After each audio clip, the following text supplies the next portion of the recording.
Good morning, everyone. Welcome to the pre-show drive. We have just got started. Wow, look at all that mist, Craig. Look at that. That's pretty cool. It is a slightly chilly morning. It's actually not too bad. It's a beautiful morning. And we've just got going. We've had our morning of fun and excitement and difficulties already. Standard morning out in the bush, I suppose. Vehicles not starting. Everything seems to be sorted out though. Well, we've made a plan. So the show will go on. As Freddie Mercury said, the show must go on. Now, I'm trying to think if I need a jacket or not. Not sure how. What do you think, Craig? You've got 5 jackets on, do you? One, okay. Alright, I won't judge you then. Okay, now, I don't know what I'm going to be looking for this morning just yet. Well, we'll see how it goes and what we find, what tracks we find. And this is my last drive for a while. Oh dear, it's over a month. I'm going to be away for over a month. So last drive from me for a long time until to the end of June, I think. I should be back again. James shouted at me last night. I got very upset and he said I should just leave. No, I've got some other trips coming up. Up to the Kalahari, which I'm very excited about, taking guests up there. And travel show. There's a big travel show on South Africa. There are a few travel shows on at the moment. And then we've got a travel show next week that I've got to get to.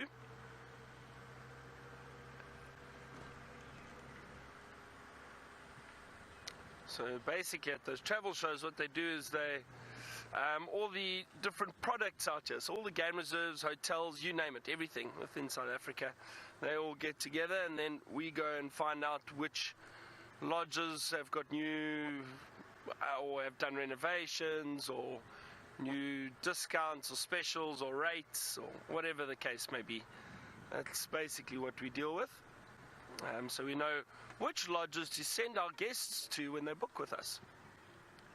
It's always important to know the products very well and which areas. All depends what people are looking for because every area is different. So those travel shows are always a lot of fun and get to see what's new and exciting. A lot of mist this morning. You can see it up ahead. We're going to be starting the show soon. Now, James has had to return to the tent this morning and Taylor will be on walk. And then I will be the only one on a vehicle. But we'll see what we can find. Lots of mist.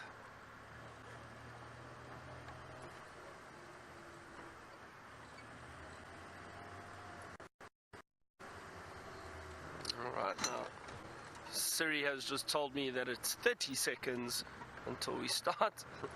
We'll see you all shortly.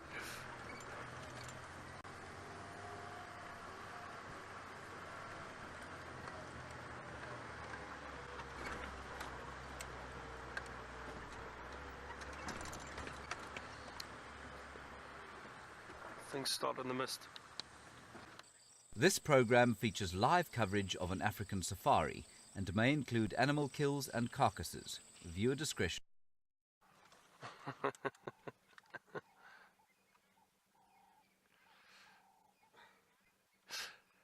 And it is a misty morning again in the African bushveld. We can see some beautiful silhouettes as we wait for the sun to rise. This is Safari Live.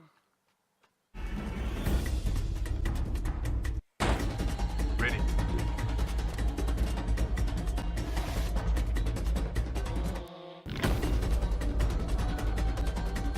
Standing by.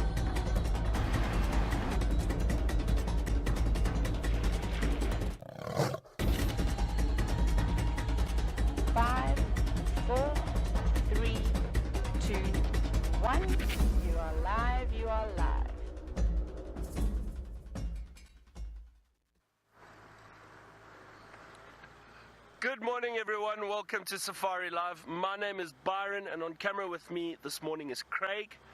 I hope you've all had a lovely morning, lovely start to the day. It is quite exciting that we are out again looking for animals. Now, James will be in the tent this morning, and then Taylor is going to be on bushwalk, and then we've got the ladies in final control, Alice and Megan this morning. And a very good morning to all of you. As I said, don't forget, everyone, we are completely live, so send us your questions and your comments.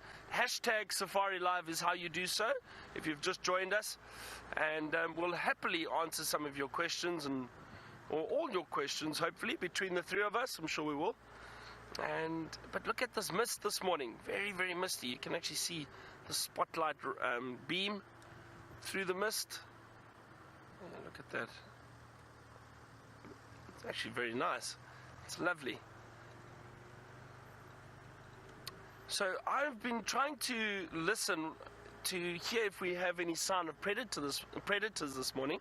I haven't heard anything yet, but we're going to drive around. I'm going to try to check very carefully for potential tracks. And like what I'm going to be doing now is exactly that, just having a look along the road to see if anything has walked here recently. I don't see anything along this particular section of road. It's a very misty morning. Wow.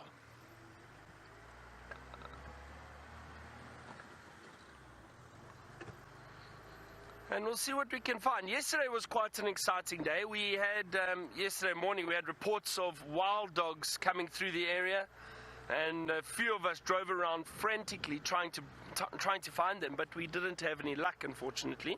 But that's the way it goes. And then no cats yesterday, unfortunately. But we did have one or two elephant. We had some buffalo around. And the exciting thing at the moment, for those of you who have just joined and have missed the last few days, our Mara feed is kind of up at the moment. It is still some teething issues that we're working through, but Brent has given us some amazing sightings already in the Mara. So there's a lot going on there, which is very exciting and wonderful to have that additional feed at the moment. So we crossed from South Africa all the way to East Africa to go and see what Brent is seeing in the Masai Mara. And I find that incredible.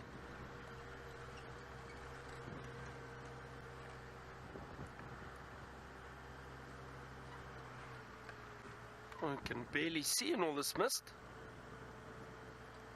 Very ominous morning. I love it. This is wonderful. And then, as I mentioned just in the pre-show drive, it's my last drive for over a month. I'm going to be away. So I have really enjoyed it the last 2 weeks or so. But yes, I'm going to be away for quite some time. And good luck to all the team members heading up to the Mara soon. I'm going to miss it while they all head up there, so good luck to all of them. I'm sure it's going to be very exciting, and good luck to Tristan and Taylor, who will be here at Djuma. They're still going to be continuing the show here, and then I'll see them later in June. I think it's going to be very exciting. Now, my dear friend James Henry is in his palace, or rather tent. Palace is quite a strong term. I've just retrieved a spider. So good morning, everybody. I wasn't supposed to be in the tent today. I'm slightly disappointed to be in the tent today. I was hoping to be out on drive. Unfortunately, our vehicles are in a state, well, that only a Land Rover can be, really. So what we are as live as we will, as the other vehicle and walk will be. That's right. My name is James Henry again. Oh dear, there's no strap at all. There it is. Good. Okay. And so you can talk to us. Hashtag Safari Live is how you'll do that during the course of today. The spider is being a little bit irksome. Let's see if we can't grab him and put him under the microscope. What he's been trying to do is escape, poor thing. And I will return him to his wilderness hidey hole. There we go. Now come and sit over here. That's it. He's just a little bit nervous. Come on. Just sit over there. There you are. Don't go crawling now. You've been immobile for some time. Right, let's see. What does he look like?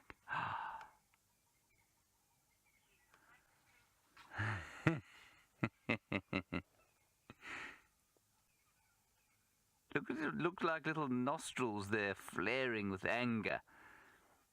Isn't he amazing? Now, this is a crab spider of some sort, I think, and I'll show you the flower that he has disguised himself like, or as. That is just beautiful. Right, so sorry, a slightly frenetic start this morning. Senzo is on camera today. He is in the tent with us today. Taylor will be out on walk very shortly as soon as there's sufficient light. And then I will be here, of course, in the tent for the next 3 hours. Well, I might go down to the garages and burn Rusty and Jigger while, during the sort of breaks when I'm not on there. Because the two of them are not deserving of our respect or, indeed, of our attention. Good. Now this is the plant that it came off. Oh, the last bloom of the wild jasmine. Is it not amazing? Well, I don't suppose that is an amazing picture really. It's a sort of whitish flower. But we'll see what it looks like under the microscope, and I'll show you why the spider is so important. Or why the spider is interesting, because if we can try and get them together, I'll see if I can get them together under here. You can see that the colour is roughly the same. You can see how easily the little spider would slot. There you go, there's the spider. You'll see how easily it would slot into that flower, where it will lie in wait for probably ants and other ants and probably flies and other insects to come along, try and get to the nectary of the flower, and they'll be devoured by the crab spider, which I think is rather interesting. There you are. You can go back to your little flower now. How cool is this? Let me just try and get them slightly better. There we are. Go into your little flower, and then I'm going to put you back exactly where you came from. There is angry little flaring nostrils. Well, those are probably eyes. In fact, they're definitely eyes. He's got 2 eyes on the top of his head and 2 eyes in the front of his head. Isn't he just gorgeous?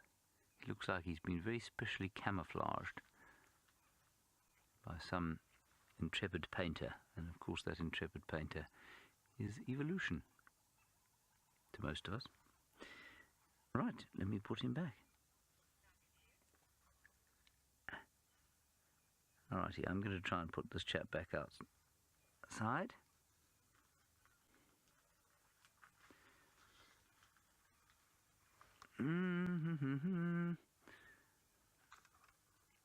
Alrighty. Sorry. Alright, while I do this, let's head across to Byron. He is driving through the mist, and this spider is not wanting to be wrangled, so let's head across to Byron. Right, well, I'm driving around now. Have a look at this. This looks like some fresh elephant activity over here. Just look at this tree next to me. So an elephant has obviously pushed this over. So I'm just listening just to hear if I can't hear any elephants around. But this was definitely pushed over, I think, during the course of the night. Now, just have a look again at all this mist around us. Very misty morning. Trying to listen to see if I can't hear any signs of animals just yet.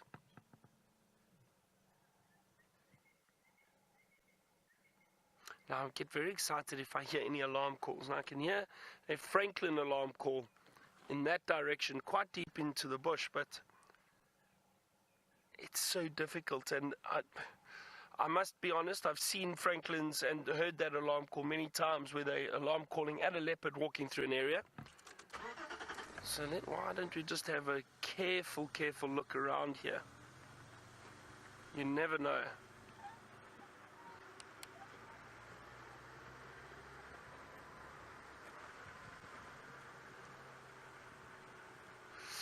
Fred from Arizona, you asked if the phases of the moon have any effect on the animals. I don't think so. I think what happens is, if anything, the bright moon, and it was a very bright moon last night, we're approaching full moon in the next day or two. I think all that would happen is the predators might not be as successful when it comes to hunting, because it is so much brighter, so a lot of the animals would be able to see them and pick up on them a lot sooner. But in terms of actual behavior, I don't think so. I don't think it really affects them, not that I have seen. You might just get a bit more activity from animals that are not nocturnal, probably moving around a lot more because it is so much brighter and they can see.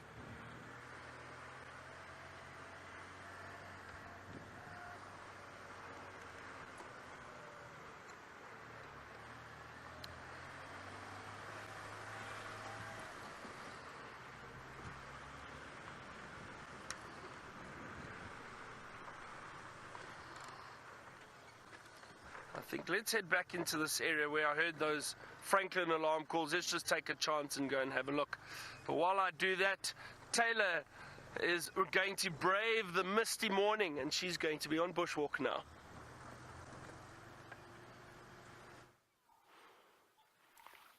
Good morning, everybody, and welcome to, of course, well, a very misty morning, as Byron has been describing it. My name is Taylor, and on camera with me today is Sebastian, you guessed it, and of course Herbie is out keeping us nice and safe. Now, I'm not sure what alarm calls Byron is talking about, but Sebastian gave me some interesting information and has said that he heard a leopard soaring last night, so that's good news. Now, of course, we haven't got any tracks to go with that soaring leopard just yet, so I can't even begin to tell you who it was, and I'm not going to try until we find some tracks and figure out whose territory this leopard is particularly in. So we're going to go towards Philemon's Dip and then go towards a cut line, and hopefully from there we'll start to pick up some tracks. It's a little bit dark still, it's not the easiest light just yet to see tracks. Maybe another 10 or 15 minutes once the sun pushes up above the horizon, and then, well, that beautiful golden light will illuminate the floor, and that'll be perfect for us. Excuse me, sorry. I'm going to have many tickles in my throat today, I can see. I think I was talking too much yesterday, which is unusual. Now, Seth, you were wondering, how do we force ourselves to get up so early? I think that was the question. It's pretty easy. I don't know, I don't even have to try and wake up anymore. Now the times are really easy because we're getting up a little bit later. Summer's tough when you're waking up before 4 o'clock in the morning. Yeah, 6 weeks in a row, by the end of it, you're normally quite tired, but that's the life of a guide, I suppose. We get 2 weeks off after that to relax and recoup, so it's not too bad. If you really want, you could probably have a nap during the day if you're feeling specifically exhausted. But it's okay. Now, I wake up before my alarm even goes off. James is up at about, I don't know, 3 hours before everybody else, along with Curse. And I think we've had these chats before. Some of us get up at the last minute, quickly get dressed, and that's fine. As long as you're on work on time, you can do anything that you like. But it's always very rewarding knowing that you're going to wake up and be able to listen to all the birds calling in the distance and see the most magnificent sunrise. And that's pretty good motivation to start your day, I can promise you that, than going to sit in traffic for an hour, get angry because you're late now and you weren't late. So it's much easier. And now, Christina, you said that you bet that the air smells so nice, and of course with all the different smells, it does indeed smell beautiful out here. Should we take a deep breath? It's fresh, no freshly cut grass this morning. I can just hear a wildebeest. I'm surprised I can't smell it because they're quite stinky too. Where are you that you're snorting at me? I think it's standing behind a tree somewhere. There he is. Is that him? Yes. There he is. Here they are. Hi, guys. So yes, it does smell quite nice out here. They're nervous. What's wrong? They're running away from me, which is unusual. I don't normally get that reaction from the wildebeest. Perhaps it's a little bit too early for them to. Maybe they don't like the smell of us, and that's why they're reacting with the way that they do. But I don't think that they can smell us just yet. I think they could hear my loud booming voice, and that's what has alerted them to our presence. And I don't think we'll go any closer today, just because They're already snorting at us, and a couple of those little ones have started running, and I don't want to startle them. We're going to keep searching. We're going to head in the direction of where that leopard was soaring. James is not in his palace. He's in the tent, and I don't know what he's got for you next. I have got Senzo's greatest friend.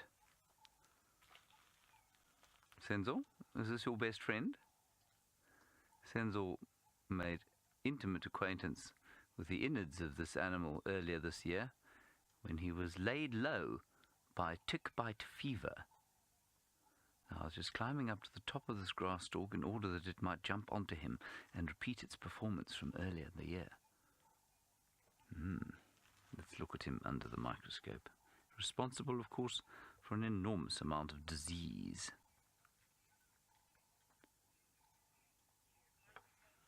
There he is. Naturally, he's now going to decide that he can walk on the ground, just as we get him under the microscope. There we are. He's got a bit of dew on him. Him or her, difficult to say. I don't find a great deal of attractiveness in male or female ticks. Yes, you get pinned down there, you beastly thing. We will unfortunately release him as well. I've got to tell you that I would feel very little ending this thing's life. A short time on planet Earth, it would make me not feel particularly bad. I feel bad about the death of wasps and moths and grasshoppers and bees and flies. Not so much flies. Ticks? No. I have had too many times tick-bite fever and the effects of tick-bite fever. There we go. But fear not, I will release it. I know that I should. I know that it is a valuable part of the ecosystem and therefore must be looked after just the same as the leopards and the lions. Doesn't like the microscope much, does it? Anyway, that is the tick. And it doesn't appear to want to be under the microscope any longer. Best friend of Senzo. Okay, let's head across now, I think, to the dam cam, because there are some impala there, and a fork-tailed drongo. Can we do that? There we are. Good, we're on the dam cam. There are some impala and a little fork-tailed drongo and a very peaceful dawn scene going on there. They are to the left, I think, of the dam. That's right, they're just behind the dam and enjoying the sort of moisture that is on the grasses. Otherwise, I think those sort of long stalks that they'd be eating would be fairly unnutritious. And with any luck, that leopard that was sawing around there will arrive. It has been a dreadfully cat-quiet time of late on these drives, and let me assure you that is not due to any lack of effort on our part. We have been scouring the landscape and looking for tracks, following tracks. We just haven't had much luck in the last little while. Anyway, hopefully today will be different. Every day is slightly different out here. And of course, the next time we do see either one of the royal family or another cat of some description, of course it will make it that much more special. Impala, however, looked chilled to the max. They don't look in the slightest bit alarmed by the morning. They are clearly quite comfortable that nothing spotted or toothed or clawed is about to leap out from behind a bush and grab them. Wonderful shot there of the fork-tailed drongo. Well done, Djuma. You're doing a fantastic job, whoever you are, at this time of the morning. Brilliant stuff. Okay, well, that's all we got for you this time round. So let's head across to Byron, because I believe that he has got our first high-profile game sighting of the morning.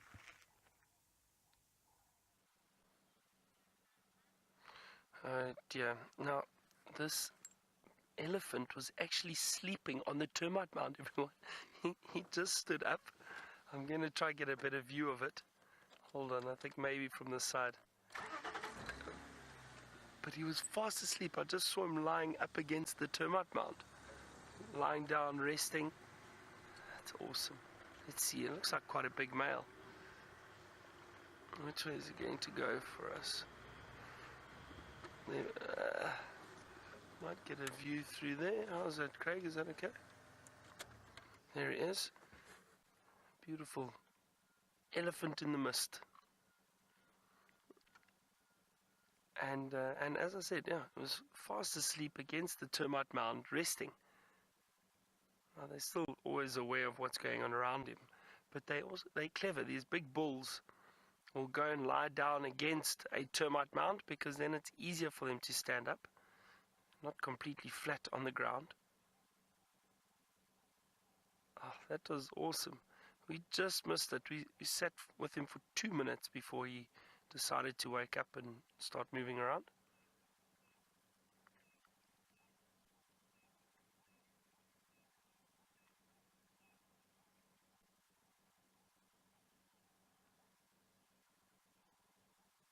You can see he's starting to feed already. And we know the elephants consume a lot of food. So already starting to eat. He still looks half asleep, doesn't he? Like that. But look at the dust on his ears where his head was resting against the termite mound. All that sand on there. Look at that.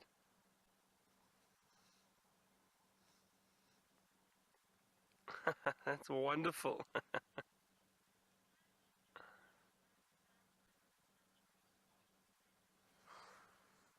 Donald, you asked, is the mist holding in the air? Or is the ground saturated? Is that what you said, Alice? Is the mist holding in the air? Let's just see with it. So Donald, what happens is, no, the mist, because of these cool mornings, now there are a lot of little drainage lines and valleys in this area.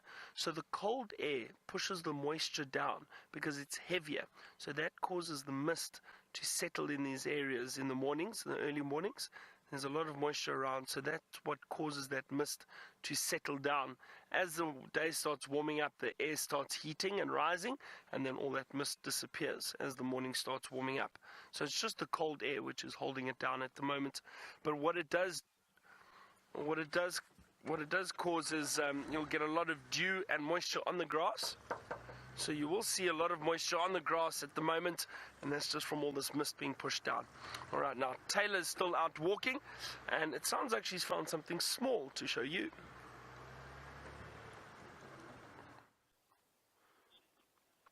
Not just one small little thing. We've actually gone from, well, the biggest animal, the land mammal in the world, to one of the smallest little animals in the world.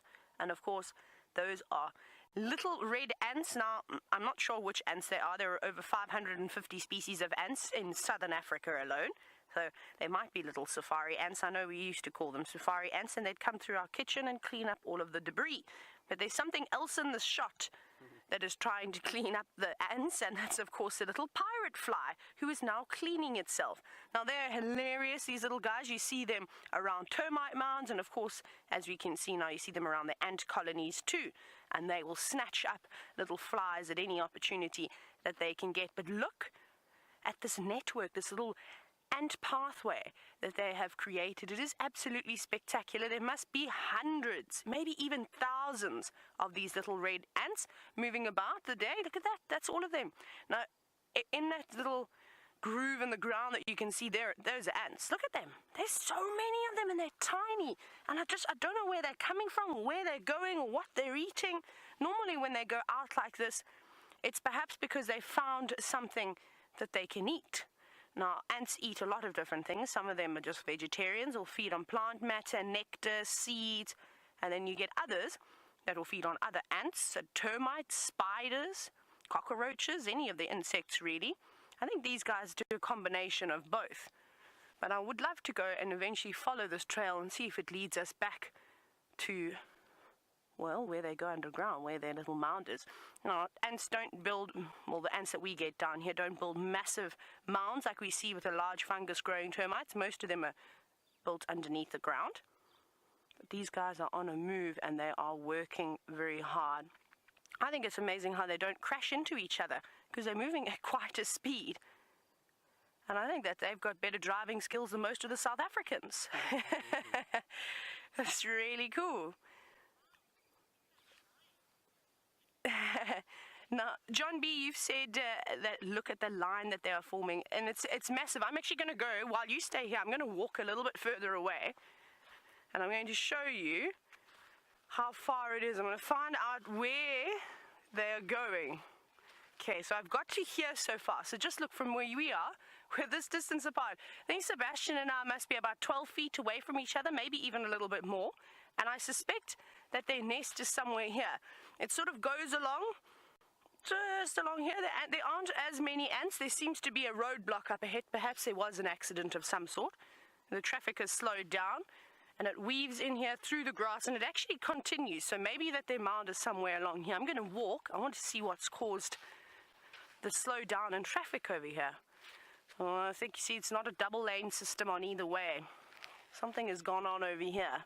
Loads and loads and loads of ants all gathering over here. It doesn't look like they're feeding on anything. I can't see. Or there's a couple that are carrying little white things. I wonder if they're not moving some eggs around, perhaps. Not all of them do, but just a couple of them. There's no little entrances to go down into the ground along here. And of course, here's another one of those pirate flies. Let's see if it's going to catch anything. Have you got it? Come on, show us what you can do.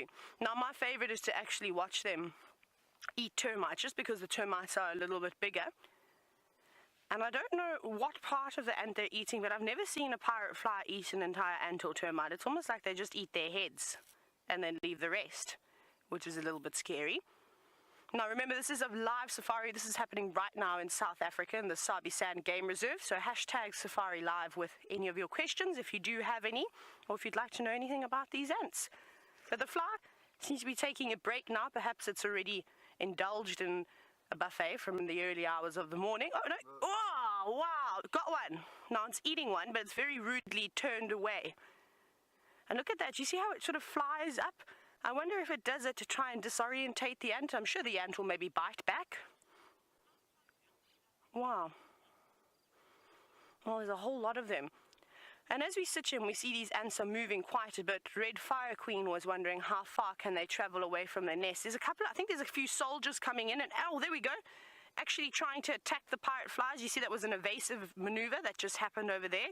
It went through this little soldier and actually I think tried to bite it. Remember, ants have got very powerful mandibles, and I think it tried to bite the fly's leg, and it worked. It chased it away. See, look at the disruption that has been caused now because of that fly. So sorry about that. Let me get back to that question. I don't know how far they can travel away from their mounds. It's typically quite a distance. I mean, you've just seen now. And they sometimes spend most of the day out foraging too, and I'm sure they can go probably up to 1 kilometer, maybe a couple of 100 meters away from their mounds. But the further away they go, it's obviously quite dangerous. Now, I'm wondering how long it's going to take for these ants that we're sitting watching over here to sort of stop panicking. As you can clearly see that they're not happy at the moment. Before they eventually get back into line, they're slowly starting to move back over. The fly again. He's coming back in. It hasn't learnt its lesson. Let's see if it's going to snatch anyone up. It seems to also want to get an ant that's in the middle of all the commotion. All the... There we go. Look. Oh, did you see that again? That was incredible. So those are the... We're on the same fly. Oh, we're not on the same fly. Which one are you? He's flown away. It was the one that has caused all of this distress over here. Yeah, I'm on the one a little bit more in front of you. Oh, over there. Yeah. The quiet fly. Okay, we're watching two different flies. The one that I have has caused huge distraction over here. The ants are very unhappy, and they keep attacking it. That one's quite lucky. That one's hasn't quite caused too much disruption, but that may change. It's just grooming itself at the moment, keeping itself nice and clean. It's actually quite amazing how even the small insects like flies still take a part of their day to keep themselves nice and clean using those back legs now. That's incredible. Now come on, snatch up some flies. Oh, there comes the second one. Got one? That is incredible. They're now ganging up. A couple of soldiers again, veering off the pathway to try and chase them away. I think we're going to move on from these ants now. We'll go see what else we can find, and I wish them well on their journey. But let's go back across to James and see what toys he's going to play with next. Going to play with any toys. What I want you to quickly do is just look at the beautiful sunrise beginning over there. It's not the most beautiful sunrise just yet, but the light it is casting on the wilderness right now is very stunning indeed. Unfortunately, very little activity seems to be occurring at the tent just yet. I was hoping for some birds and some antelope and that sort of thing. We haven't managed to have that just yet, so we have got a pretty sky to show you. And of course, when in doubt, one should always look at some lichens. under the microscope. Good. Come back this way, everybody. Lichens, of course, a wonderful symbiosis between algae and fungi. I've told you that a few times before, but I think they look quite nice under the microscope. I see the Zumi is now being very artistic on a piece of wood. Now, I'm assuming that's because there's a bird there, so keep an eye on the damn cam there. Now, listen, let's see if a bird doesn't arrive. Isn't that nice? I think these things are just beyond fascinating. They are a sort of touch, I suppose, of the ancient history of life, and in some way represent how we, as, well, not human beings, but as multicellular organisms, became what we are.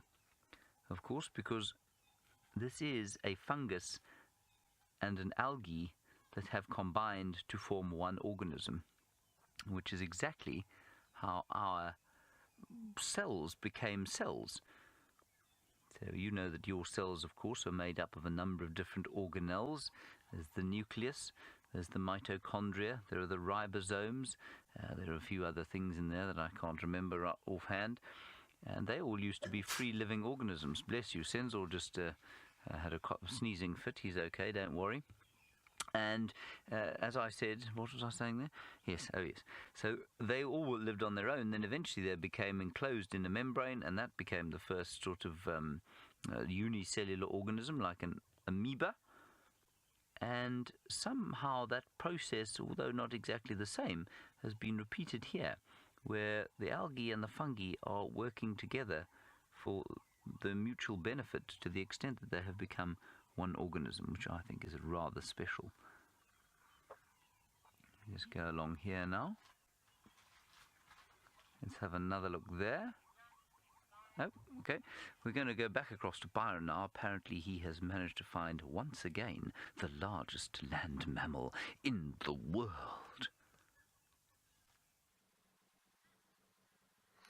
Have indeed, James. We've got a herd of elephant that have just moved through this area. I'm trying to see if there aren't more. There was a big bull at the back there that's just disappeared behind those trees.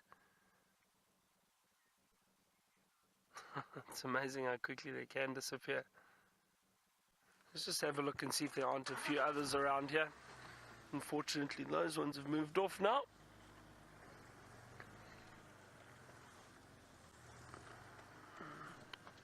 Let's see if we can't find some others. So look at that again with the sunrise now. Now we can't even see the sunrise yet, but look at the mist still in front of us.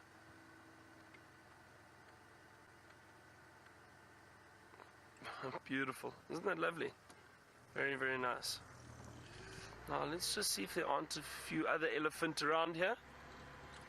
Maybe some stragglers from the herd.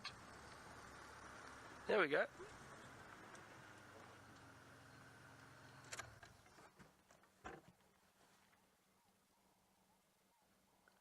at that. There we go. One of the youngsters. There might be some others hidden through there. That's one of the younger elephant in this herd.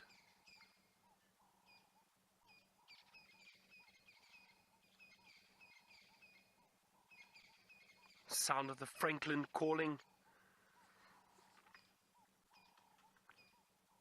I can hear one or two more in the background there. There's can hear the branches breaking, so there are a few elephant around.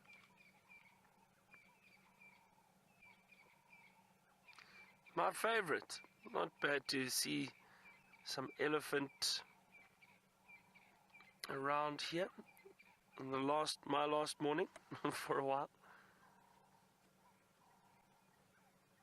A friend of mine was telling me, she sent me pictures.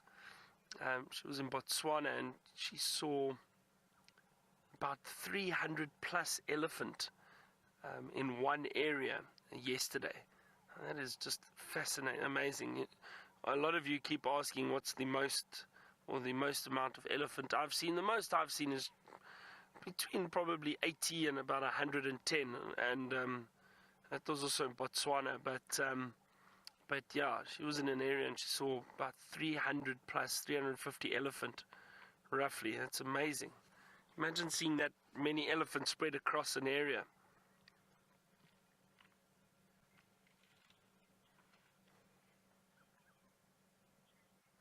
John, no, this elephant isn't alone. This elephant is part of the herd. There are some, we saw those others pass through behind us, and then there's one or two more in there, John, in the thicket. We just can't see them, but I can hear them breaking branches. So there are other elephant around here. This young elephant would not be by itself just yet. See if I can go forward, if we can see some of the others. Let's just have a look.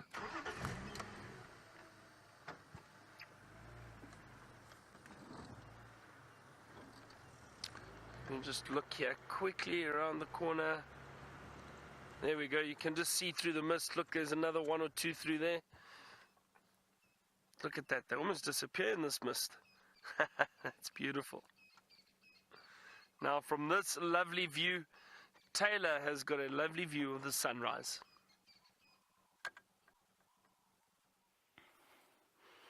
We do, and because we're on bushwalk, we're able to bring you very interesting angles. And of course, the one that Sebastian has framed up beautifully for you has got some hare's tail as a silhouette, as well as some bottle brush grass. There's loads and loads of different things out here. It is beautiful. So take as many screenshots as you can, put them in your sunrise album. Who knows when I may call upon you to make another collage. Remember, hashtag Safari Live if it is good enough.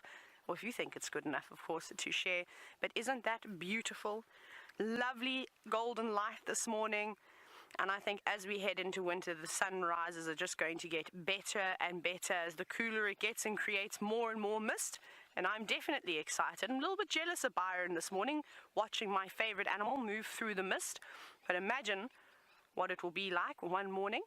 You're out and about, can barely see anything in front of you. And then you'll see a big cat coming out of the mist. That is my thing that I'm looking forward to next. Sebastian, do you know what I've just realized? Have a look behind us. We can't see anything. There's so much mist out this way. I thought that this side was beautiful, but on the over sort of back down towards the west, look at that. Normally we can see all the trees on the other side of the drainage line from Rebecca. It just looks like nothing. It's just white. It is so beautiful. Couple of crowned lapwings flying past there. As you know, they love to move around here on the open plains. That's where they live, of course, but that's incredible. Now, you can't see anything, and I'm glad we're not walking down there this morning and through that drainage line, because it would be very, very easy to bump into an animal without even knowing that it was there. Now, the reason why these crowned lapwings are also flying around like hooligans and making a big racket is because we've disturbed them. We didn't go walking through the grass. I don't particularly like to walk over there, just because every single day throughout the entire day, they walk a big circle. So they must have nesting sites. This is probably their favorite area. And if I were to go there, I'd probably find myself in a bit of trouble. But they're nervous, so when birds are nervous, of course, some of them will run away. However, they do a combination of both. What they did was they just took to the air, did a little sort of survey around the area, making sure there's no other threats. And now they've landed down, they've stopped calling, so they have settled. So I think, well, in that case, we better keep moving then. I don't want them to panic again. It's never nice to disturb them. And also, my head hurts a little bit when I hear that call too early. It's almost like the hardy-dars. Something we haven't seen too many of is hardy-dars. We'll have to try and find some over the course of the next few days.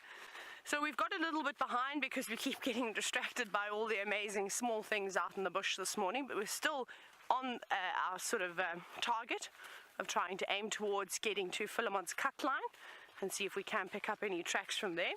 But as I walk through here, let's see if we can figure out which creatures were roaming around here last night. Now, straight away, if you just look down on the ground, you'll see that there are loads of footprints. Very, very easy to tell which ones these are, because it's the most common antelope that we see around here. Those are all impala tracks. There's also a couple of thick-knee footprints, not thick-knee, lapwing tracks, just over here, from the ones we've seen coming and moving around, and then we'll try and find some coarser, bronze-wing coarser tracks too. But we might have to move a little bit further away from here. This ground is actually not the best. It's okay for now. It would actually be great if something walked over this ground right now, because it's crusty, it's a little bit damp, it's starting to dry, so if anything steps on it, you'll actually see, you can see how nicely as I pushed my fingers down into the ground. Look how clearly that shows the track. And you can see that this one was from last night, this little bird track, just because it's got a layer of water in the middle of the toes. So that's happened as everything has started to cool down. Well, that's good. So that's how we'll be able to tell how fresh the tracks are this morning, and hopefully we'll find those leopard tracks. And Sebastian, you didn't say what time that leopard was calling. It was around 9 o'clock. 9 o'clock in the evening, okay. And then Alice said she's heard also sawing before she went to bed, so probably around 9:30, 10 o'clock. Okay. Yeah. Okay, so that's exciting. So Alice said she also thought she heard soaring a bit later on in the evening. So the tracks that we should find should look very similar to those lapwing tracks, with a little bit of the sort of crust over the top, and hopefully we'll figure out where this leopard is going. But we need to go and find those tracks, of course, before we can make any assumptions. But let's go across to James. He's still in the tent, he hasn't gone anywhere, but I'm sure he's walking around and looking for the little things. Yes, hello everybody. I have been walking around, and now I just thought I would try and make myself look like I was a contemplative sort of academic writing with my pen on my very hipster notebook. Very nice. Good.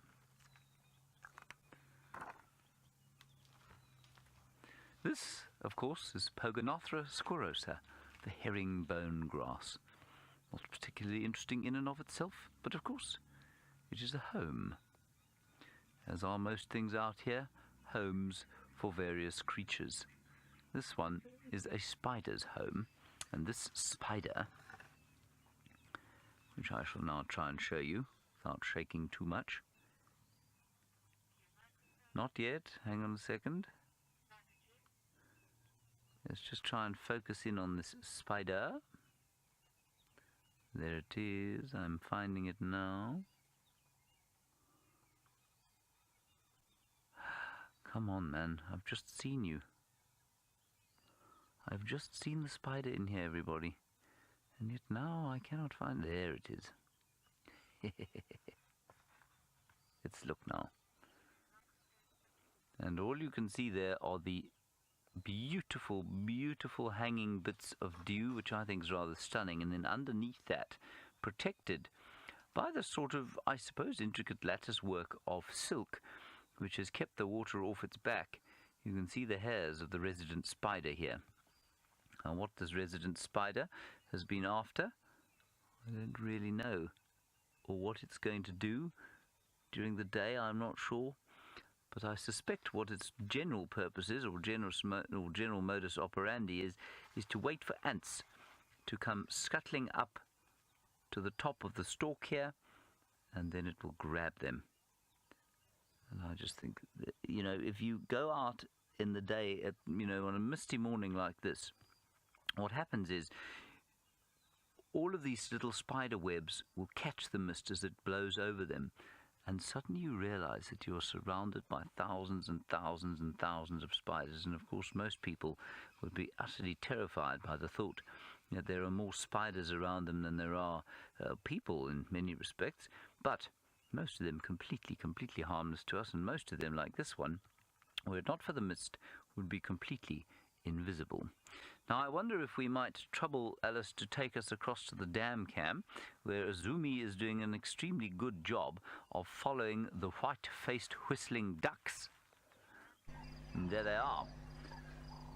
And this group of parents originally started, I think, with 12 or 13 little ducklings. 1, 2, 3, 4, 5, 6, 7. I don't think she's managed to maintain all of them. She and he, of course, they are multi-parents. They're very good at raising their children in an equal home. And unfortunately, this home has not managed to be safe enough for all of them. And I suspect one or two, when they were probably slightly smaller, well, even this size, have fallen prey to that giant monitor lizard that walks between twin dams and this, the Vuyatela Dam. So how many have we got there? 1, 2, 3, 4, 5, 6. Just 6 left. 50% return. No, 7. Just under a 50% return. So that's probably not too bad if you're a white-faced whistling duck. Of course, if you're a human being, that would be a very poor return. That's why they have so many youngsters, of course, because the travails of trying to raise duck in this particular environment, well, very difficult indeed. Very many travails they must. Does one pass over a travail, experience a travail? Anyway, there are many of them. So another one that's just come in. 1, 2, 3, 4, 5, 6. No, same one. And we also had a fish eagle here yesterday. They too will eat little ducklings. And these ducklings, when they were very small, they used to hide under the water. So as soon as a threat came past, which included us, they would duck under the water and just stick their little beaks up. So all you would see was a little beak sticking up out of the water, allowing them to breathe. It was a rather clever way of staying out of trouble. And I've often thought to myself, as you look at a family like this, you think of the trauma that families go through in the human world when there is a loss, either to a parent, but especially to a child. Obviously, there is no greater loss that a human being can experience. And yet it happens out here all the time, and one cannot help but wonder, is there a sense of bereavement like there would be for a human being? Does there some sense of it for the birds? Well, you know, if you're going to hatch 12 or 14 eggs, well, probably less than 10% of them are going to make it through to adulthood. And likewise, an impala, when they give birth, 50% of those little lambs will be killed during the course of a year. And I often wonder, do they feel a sense of bereavement? And often they will watch their youngsters being killed. And because they do not have expressive faces, they don't have voices that are able to give vent to any sense of emotion that they might be feeling, we just don't know. We're unable to tell if they feel a sense of sadness, bereavement. And I often wonder whether they do or not. And certainly if those of you who've got dogs and cats, which I think are most people who watch this show, certainly you know that they have emotion, you know that they feel sad and depressed, so I don't suppose it'd be any different for an impala. For a duck, I don't know. Now, Stanley, you're wondering, how do I know that this is a single family of ducks? Well, Stanley, you can see the two parents, they've got their white faces, the others are all immature, they don't have white faces yet. We know that they're a single family because we've watched them from when they were very, very tiny. They used to live down about 5 kilometers away from here in the Twin Dams. That's where they were born. Tiny little things that they were. And it's very unlikely that young immatures that were not from the same clutch would come together like this with two parents. So while I would hesitate to put my head on a block to say this, I'm 99.99% sure that this is one clutch of eggs that has hatched to these two rather magnificent white-faced whistling ducks here.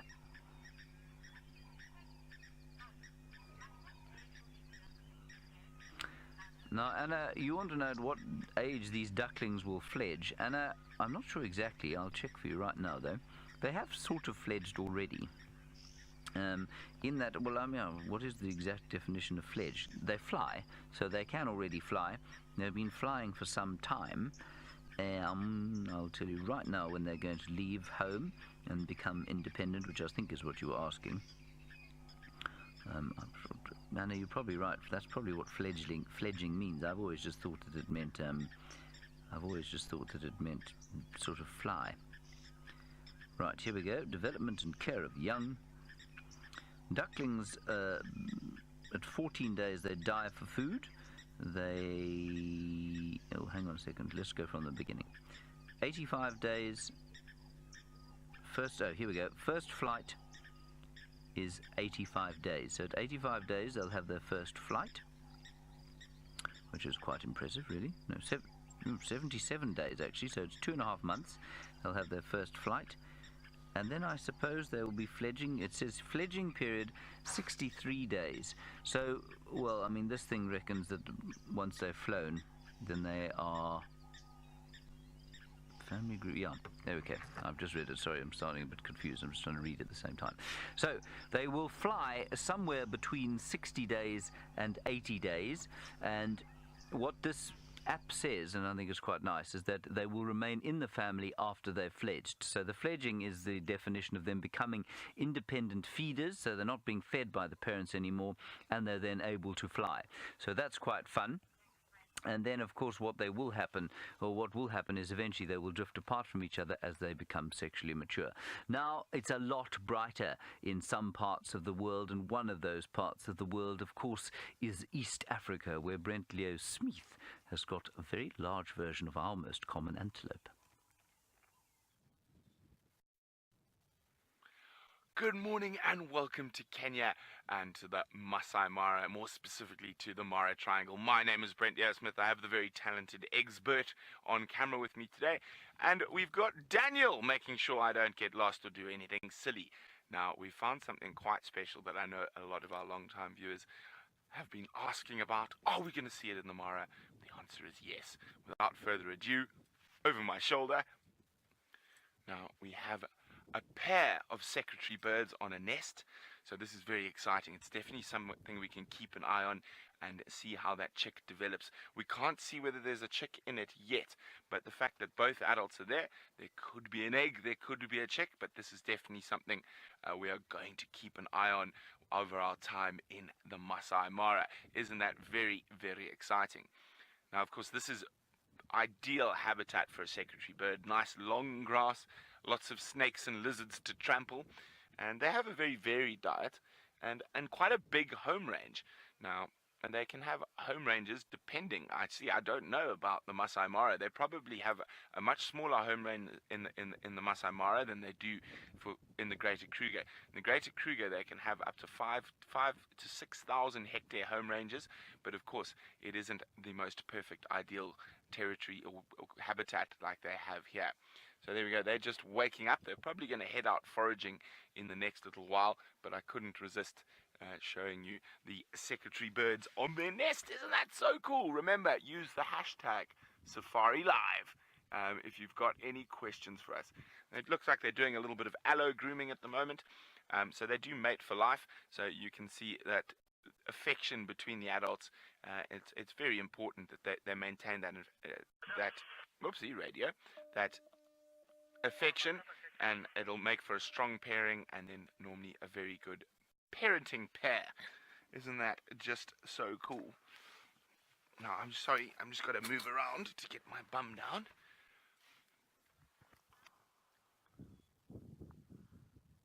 Now, I think has one sat down, Eggs? Oh, he flew off, sorry, while I was turning around. So as I said, it's about the time of the day we're going to head out foraging. Lillian's wondering, are there seasonal migrants here? Yes, and quite a few of the same seasonal migrants that you're going to see at Djuma. So the cuckoos have left Djuma, but they are here at the moment. We can hear red-chested classes and Deirdre's cuckoo all around. So we do have seasonal migrants. There's also quite a few seasonal migrants that we're not going to see at Djuma, and that only come as far to this as to come to this massive grassland, and we will be keeping our eye out for those as we meander through. So today is quite an exciting day. We're exploring areas we haven't been to before, testing our signal and stuff like that. So if you don't see too much of us today, we do apologize, but we need to get it all figured out before this weekend. Isn't that just...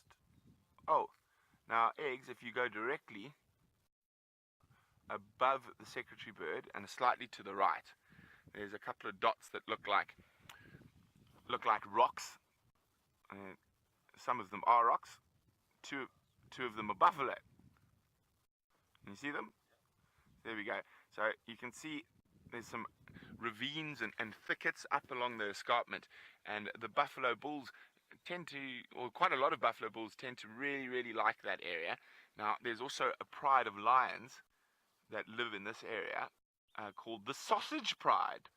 The Sausage Pride? That sounds like a funny name for a pride of lions, but it's because they like to sleep under sausage trees. And, well, we've got our local expert with us. So, Daniel, how many lions in the Sausage Pride, more or less? There are 3 females. So 3 females?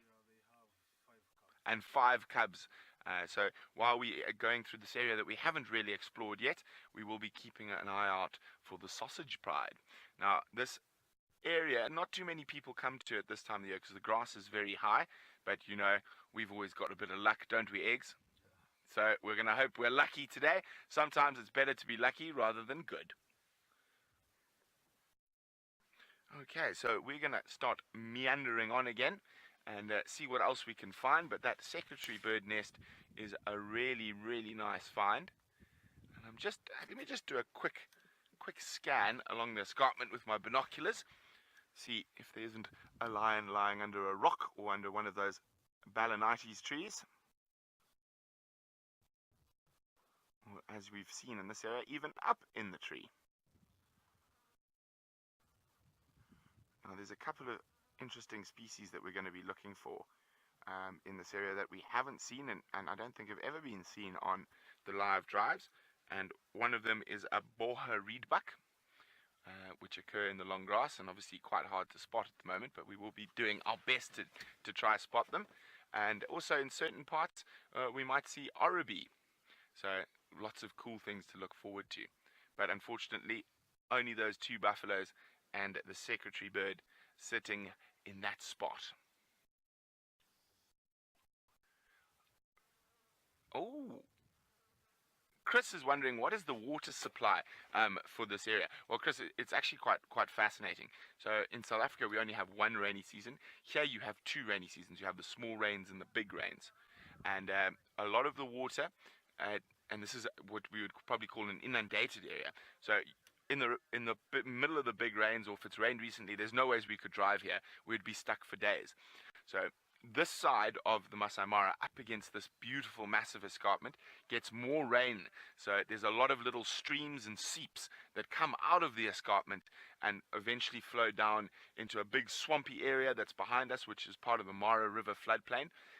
And also, of course, there's the Mara River, but there are lots of seasonal pans and swamps and seeps that are all natural. So you don't have any dams and like you do in other parts of... Oh, what's that? Sorry. In other parts of Africa, where my binoculars gone? Something just moved. Oh, whatever it was disappeared into the grass. I think it was a topi that I just saw go past. But yeah, so Chris, lots of rain and rainwater, so lots of seasonal swamps, and of course the lifeblood of this area is the Mara River itself. So the river, as it meanders through, up in the northern area, we've got the forests, but the area we're going to this morning, hopefully we will have signal there, is a lot more open, and the grasslands come right up to the edge of the Mara River. Now, we've been talking about grass, and let's go across to Taylor, who's someone who's walking through grass at the moment on bushwalk. Not only were we walking through grass, but we've actually found evidence of something that eats it. And of course, there have been many, many buffalo bulls around. And what we're looking at the moment is a perfect jacuzzi for an animal. You can see how they've shaped it quite nicely now. We've got an entrance you have the plunge pool on the right first, so they go in and have a dip perhaps over there, mud treatment, and then they come and relax here in, well, this little jacuzzi where they can have naps and all that type of thing. And of course, mud wallows are very important out here in the bush. They form natural pans, and from a natural pan comes much life. Frogs, insects will utilize them, and I can actually see there's quite a few boatmen in here. We'll have to try and catch a couple again so James can look at them under the microscope. But if you look very, very carefully, and I'll show you some more buffalo signs in a minute. Let me see if I can point them out. But just on the edge, you can see them skimming across the water. Can you spot them there, Sebastian? Well, they are really cool. These are big boatmen too. I'm not going to go over there because firstly I'm going to get stuck in the mud, though that might provide some entertainment and some laughs for all of you. But they're skimming across the surface of the water looking for all sorts of delicious things to eat. Now, excuse me. Excuse me. Goodness gracious. How beautiful is that? Look at the tension on the water. That is amazing. Now I'm trying to actually sneak in the shot over here. I'm trying to see exactly what it's doing.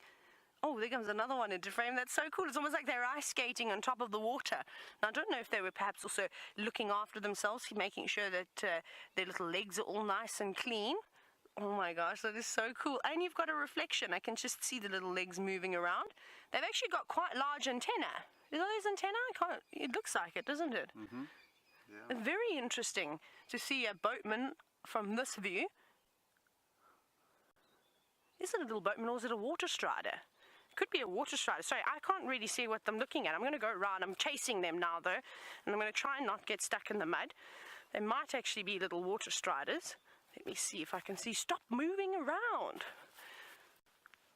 They keep moving away from me, and I think I made a mistake there. I think they are little water striders, and boatmen I think swim more, but there were a couple of them moving through here too. There's a lot of little unidentified insects in this mud wallow, and unfortunately they're not going to be here for too much longer. They're going to have to find somewhere else to move because this pan is drying up very, very, very, very quickly.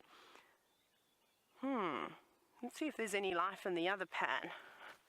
There's so much to look at over here. Let's see if I can find something else. Oh, there's lots of little spiders around here, and they'll be catching all of those insects. No, hey? They're really small, Sebastian. I don't think we're going to be able to see them, and they're quite frightened of me. Let's have a quick look. There's normally big water spiders here, fishing spiders, catching things. We've just got to look through all of this weed that's growing here. This is also quite interesting.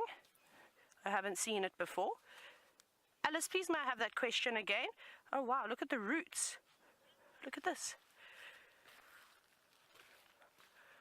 Now, MJ, you're wondering which season is best to find frogs? Rainy season. So in our summer, anywhere from about, I would say, October right through to about February. March is a good time. And I'm sure the frogs actually would have enjoyed having this plant that's growing all over these mud wallows, because it would have been a nice spot for them to sit on. We haven't had much of it. These little snails, they are too. Look at that underside of that leaf. Do they look like little snails to you, Sebastian? They are tiny. They're smaller than the size of a pinhead. They're really, really small, and I'm sure you'll get a lot of different types of freshwater snails out here. Now, it's not the bilharzia snail, the schistomiasis. That is microscopic. You can't see that. So that's a form of another snail, and it will be feeding on this lush plant. Again, I'm not sure which type of weed this is growing over here, but it is completely taking over the dam. Luckily, when the buffalo, the rhinos, the elephants, and all the different animals come through, they do chop it up and break it. But I wonder, is if you have a look over here, you can actually see some roots. I wonder if it's not resilient enough that even if it does get chopped off, you can actually see the roots are still here, so it might still be able to grow. Right, let me pop this back in the water. Bye-bye, in you go. Now, I didn't quite hear what Byron has, but we're going to go across to him. He seems to be having a lot of luck with the animals today. Well, I don't have anything just yet, Taylor, but I have come across tracks of a pride of lions, and I'm very excited. I'm just trying to work out which direction they are going.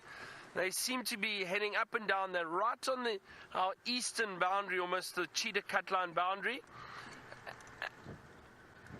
And let me just jump off here quickly. Stick with us.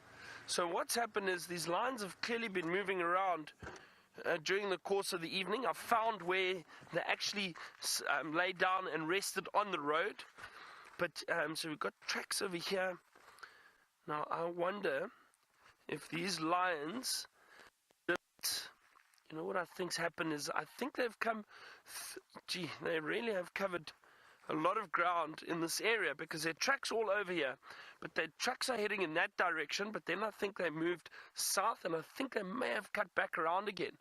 But they do look like tracks of females with youngsters. There's smaller tracks here too, so I'm quite excited. I'm going to try and see if we can't find these lions for you.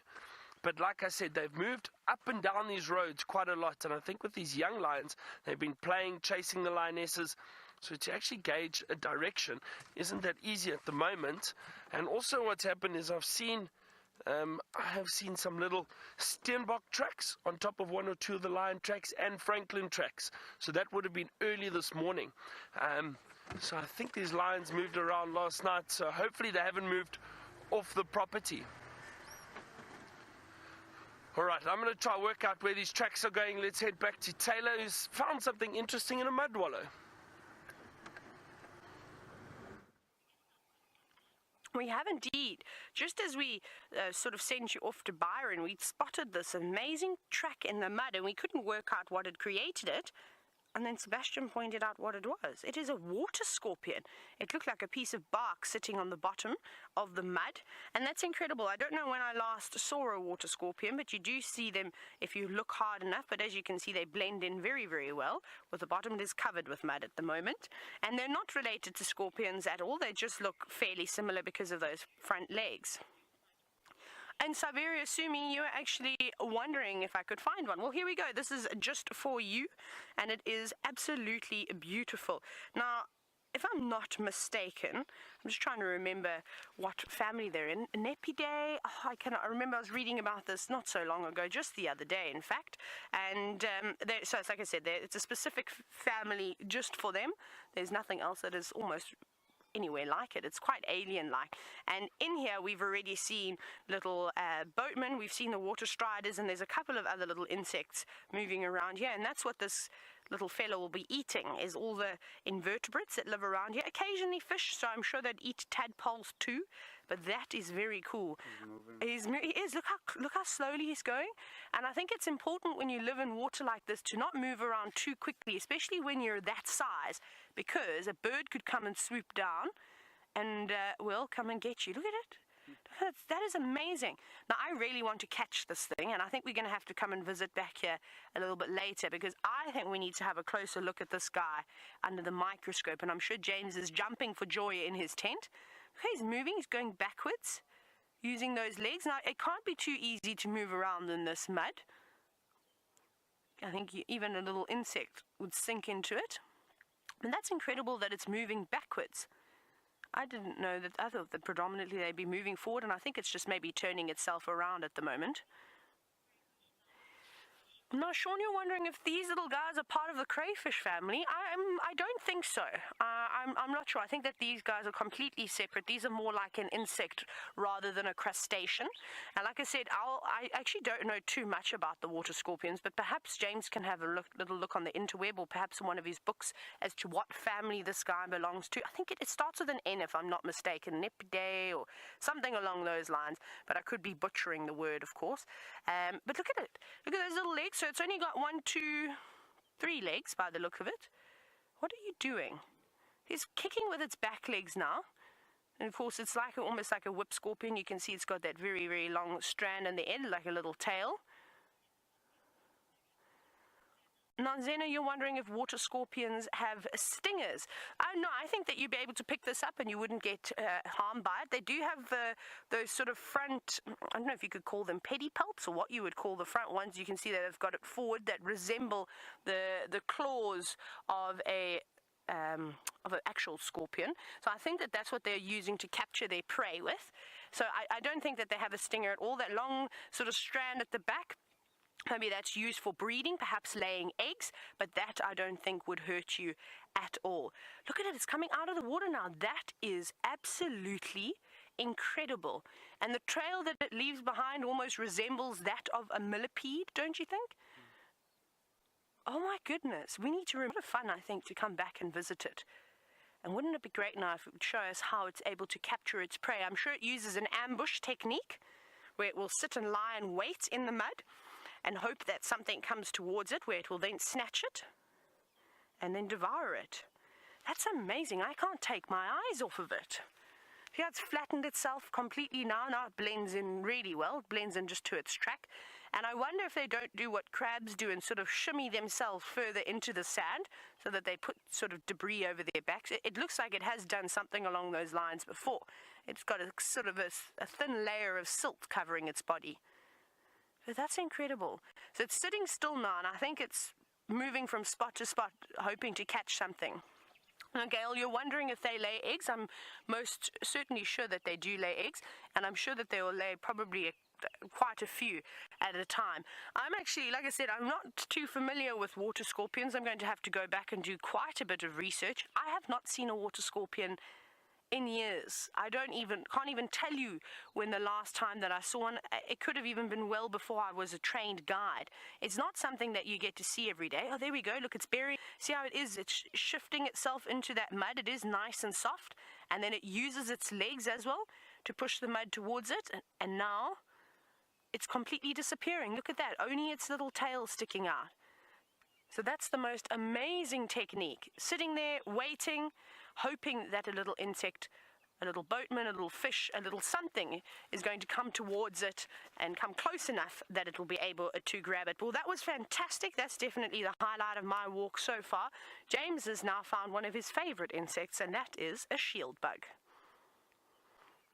Well, this is one of my favorite insects. This particular insect is a very stinky one. It is a shield bug, aka stink bug. And this one is currently now trying to run away from you because it doesn't like being on television. It's very nervous. Let me just turn it round slightly. And while I do that, I must just say that I don't know how Taylor managed to resist the temptation on her second to last segment of talking in a French accent when speaking of those snails, and mentioning, of course, the fact that Sebastian is very French. I would have had to do that entire segment in a very bad French accent, and I would have talked about escargot quite a lot, which I think was very, very good of Taylor to resist the temptation to do that. Anyway, there is this shield bug. And I will make an attempt to find out a little bit more about water scorpions a bit later. I don't think they're related to crayfish. Crayfish, of course, are crustaceans, which are... I think they're crustaceans, are they? Yes. And they'd be much more closely related to crabs and that sort of thing. I think a water scorpion, if I'm not mistaken, is an arachnid, but I'll go and find out for you. Isn't that quite pretty? Suddenly the mist is lifting. It's going to be another glorious winter's day here, or late autumn day. And then there's something here as well. Now, World of Stacey, you say, do I prefer the tent over the Jeep? No, I don't necessarily. I like the change. I like to do both. The only reason I'm not on a vehicle this morning is because the vehicles are broken, and so I would have been on a vehicle. It's very nice to go out and explore. It's very nice to go and try and find some big animals, but at the same time it's very nice to come in here every so often and look at the much smaller things. And the reason we have been spending so much time in the tent of late, of course, is because we're practicing for the TV shows come the weekend. So I'll probably be in the tent every afternoon, but I'm not supposed to be here in the morning. It's just because we've had a vehicle breakdown that I'm here this morning. But luckily, nature is delivering, and there is a tiny little grasshopper there. Can you see it there, Senzo? Tiny little fellow waiting to warm up in the sun and trying to avoid the stinky shield bug that is still wandering around on Catanarigum spinosa. That's this tree. It is the spiny bone apple.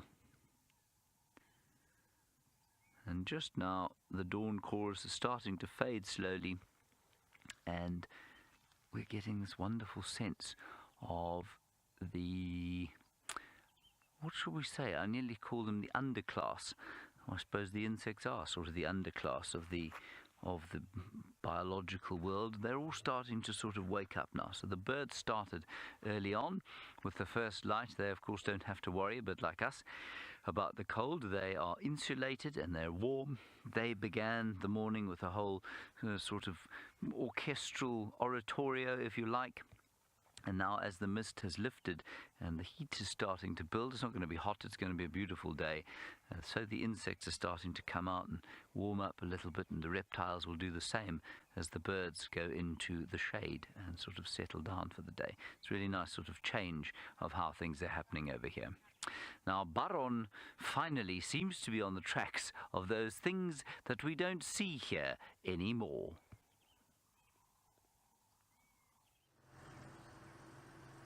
Now, I'm looking desperately to try and find these lions, everyone. Now, hold on a second. Let's just have a quick look here. Now, there have been a few vehicles driving around this area already, which is not good for us because sometimes they drive over the tracks. Now, I'm just trying to work out where these lions have gone, where they've come from. Look like lioness tracks over here. Clear line tracks over here. Oh dear. Now,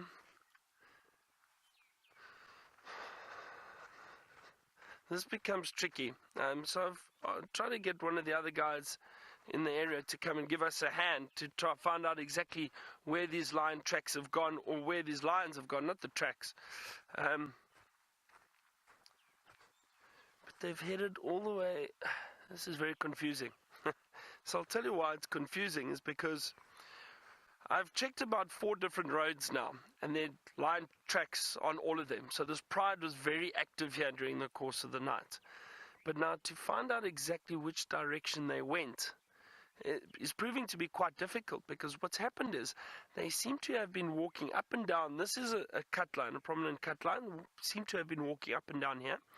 And then they've crossed into Djuma territory and walked up and down a few roads. Now, there's definitely lionesses and youngsters. I can see the smaller tracks. It must be the cubs of, I'm not sure which pride. I don't want to assume I know the pride yet. It could potentially be the Styx pride on this side, maybe. I'm not sure. We haven't had any sign of the Nkuhuma pride for a while, but I'm not sure. I'm not going to say which pride I think it is just yet. And I just hope they are still on our side. Now, I wonder... hold on a second. Go ahead. I'm on Cheetah cut line at the moment.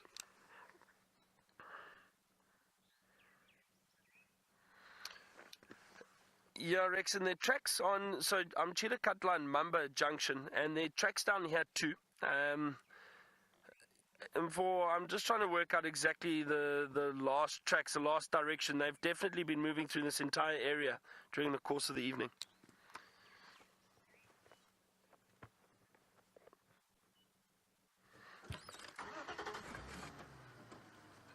Copy. I'm going to head south towards Gowrie Cutline. Sorry, towards Gowrie Main. I'm going to check Gowrie Main.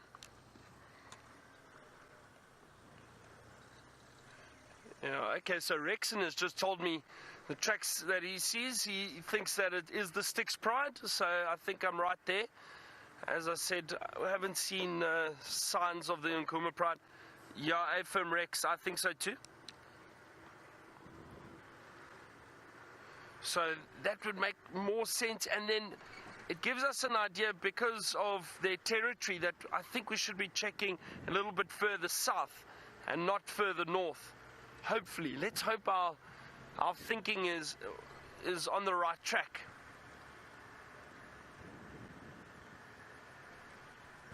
So Liz, you asked, do lions use these roads all the time? So the thing is, Liz, these roads are basically just big prominent pathways for these lions. It makes it much easier for them to move around. It makes it much easier for them to move around and cover their territory. See, their track's heading that way. Oh. I'm hoping they headed up into this area, moved around, and then headed back south again. That would be our best bet or best chance of finding them. So let's, as I was saying, they just use the tracks regularly to try and or basically cover their territory.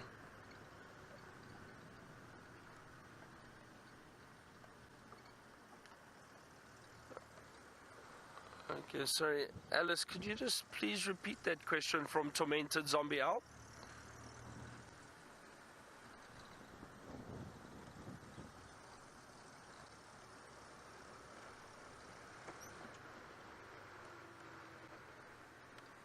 Can you copy that, Craig? Can you watch as the crew habits? Sorry, I'm just trying to hear what Alice is.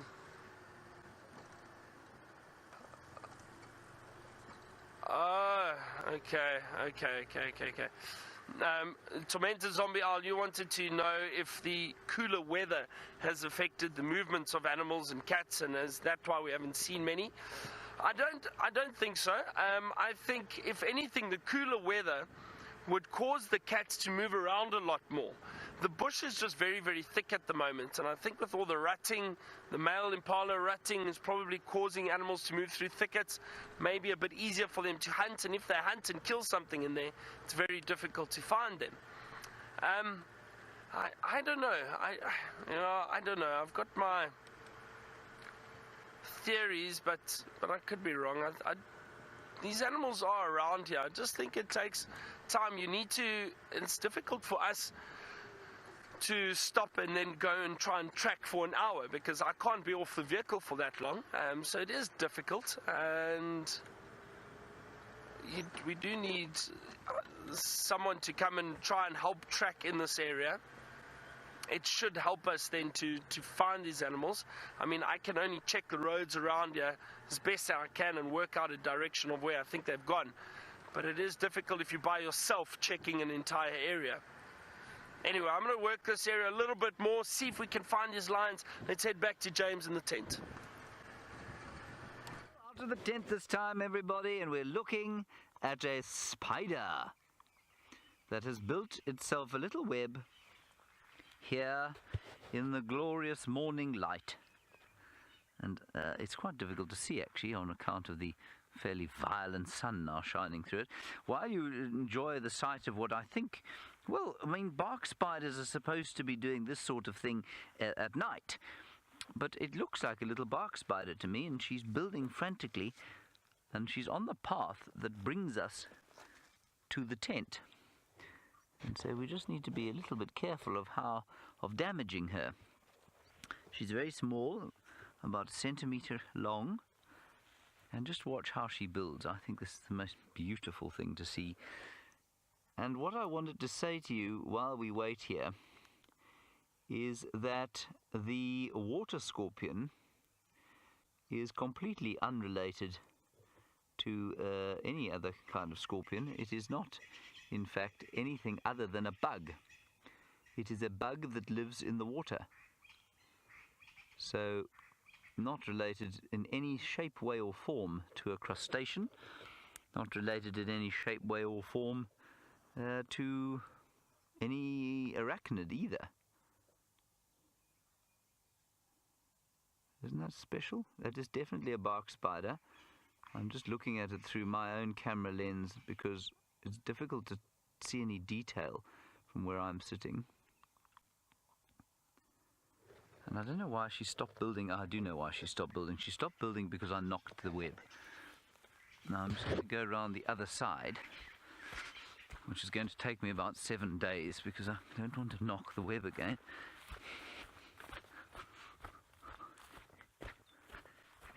Hello. I'll actually see her. Oh, there she is. Now let's see if she starts building again. We're going to have to, of course, render this, or certainly ban this area from any kind of movement, because anyone coming along here is going to walk straight through her web. It's definitely a bark spider. Now normally bark spiders, as I say, are nocturnal, and they normally build their webs on at night.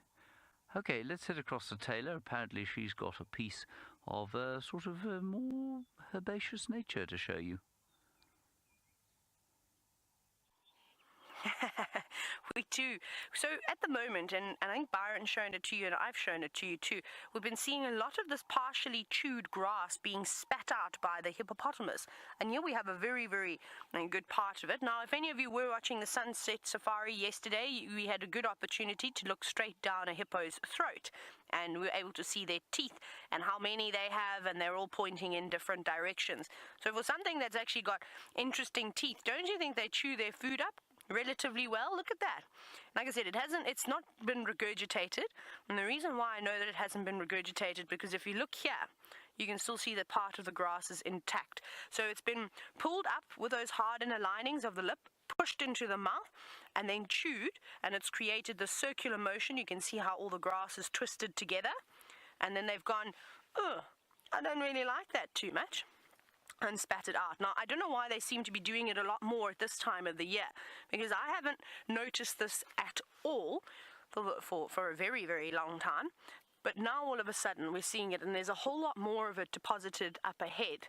So it's quite interesting. I'm also going to have to see if there's anybody else that's got any other theories about why hippos do that. But that was perfect.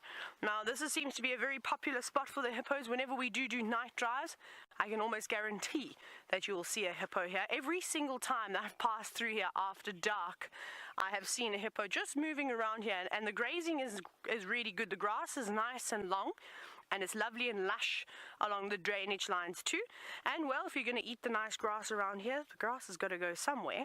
And if you look down below, you'll see all of the evidence. This is, of course, hippo dung. Now, some of it's not necessarily from the males. A lot of it doesn't look like it's been churned up. So I wonder if there were a group of females, or maybe a female and her offspring, moving through this area. That looks particularly fresh up over here. So maybe that could be from a boy.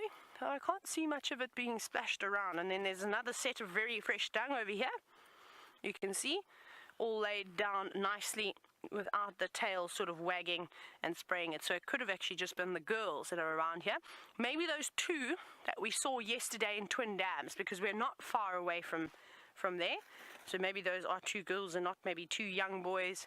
It's very hard to tell the difference when they're in the water and when they're young. When they're fully grown, it's a completely different story.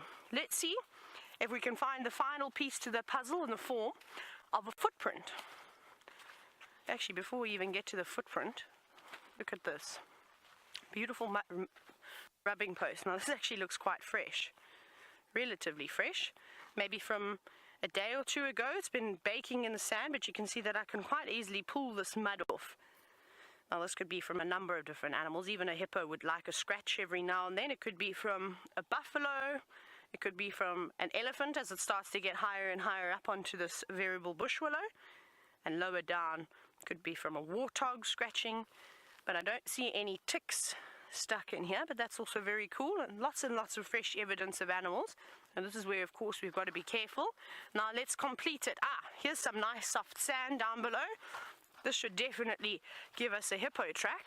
Yes, lots and lots of hippo tracks. Actually, this is a nice fresh one. I think this one does it the best over here. Big hippo too.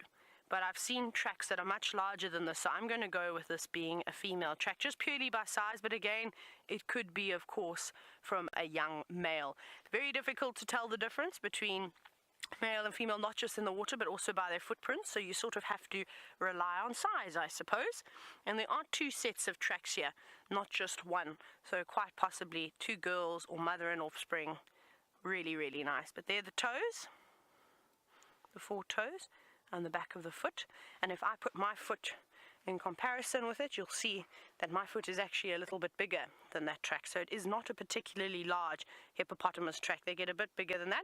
And if you saw the feet, we were very lucky yesterday with the hippopotamus. They opened their mouth so we could see, and then did a little roll over too, so that we could see how big their feet were. And that was a young boy, so he didn't have particularly monstrous feet, but big enough to do a bit of damage. Right, let's keep going through here.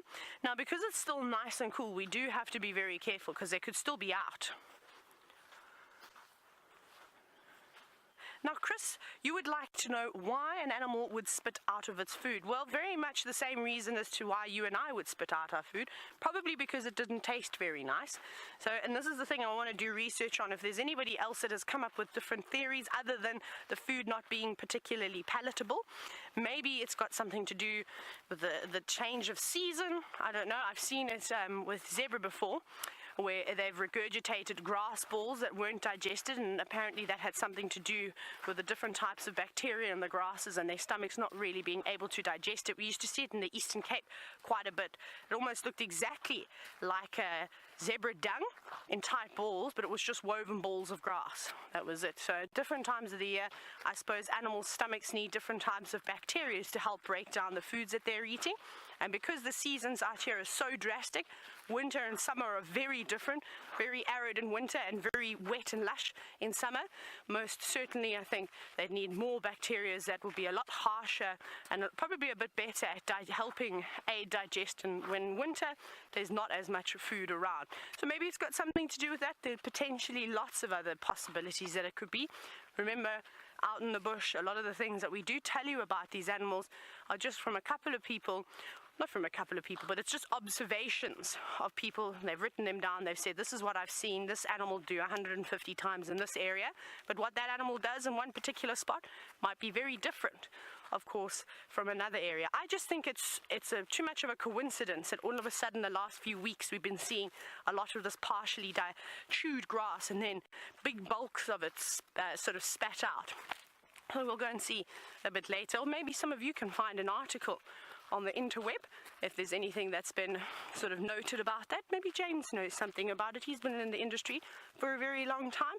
There are many things that we still have not seen that are probably not even documented that the animals do, but that's what's so exciting, is that as we progress with technology, I always talk about this, we're going to start figuring out more things and weeding out the truth from the wives' tales. Byron's still hot on the heels of those lions. Who they are, I'm not sure. Maybe Byron's got a better idea.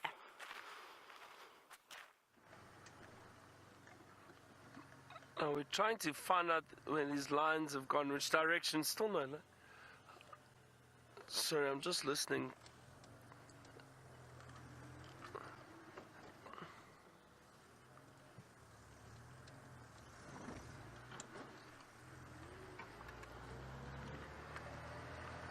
Sure.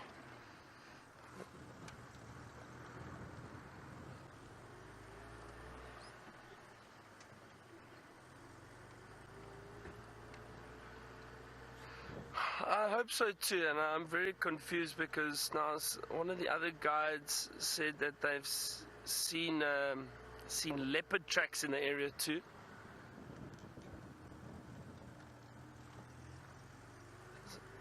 They're heading up and down the road here. Let's see, it's very difficult now. I wonder, one guy thinks, Rexon thinks he saw tracks of 3 leopards in the area now. I wonder if that's not potentially, he says 2 males and a female now. I wonder if it's, again, I don't want to speculate too much, but I wonder if it's not Tingana and young Hosana and young Shongile. Possibly, I don't know.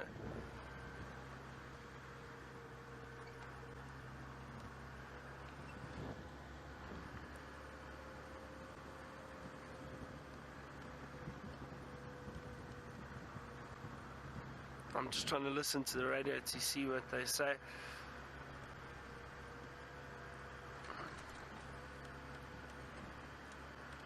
Let me just try and get hold of Rex. Rex, do you copy, Rex? What's your position, Paul?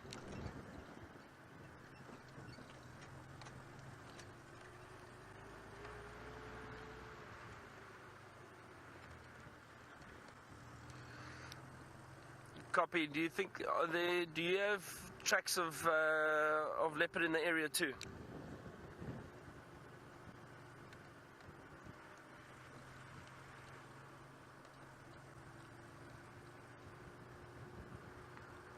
Okay, copy. Confirm that's further up near the central Cheetah cut line.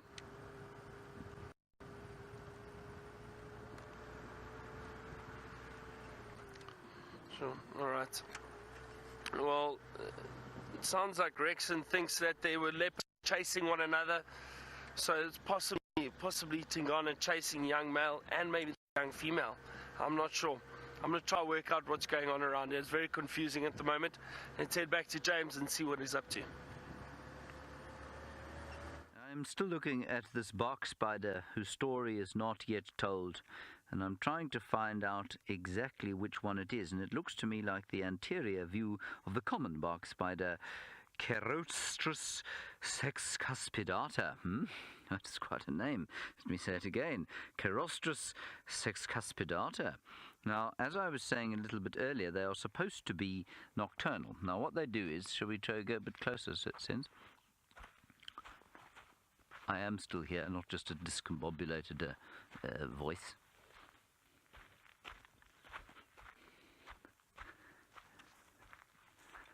And she stopped building now, and I think that's because she's ceased to be too confused. You get into a nice position for you, Sinzo.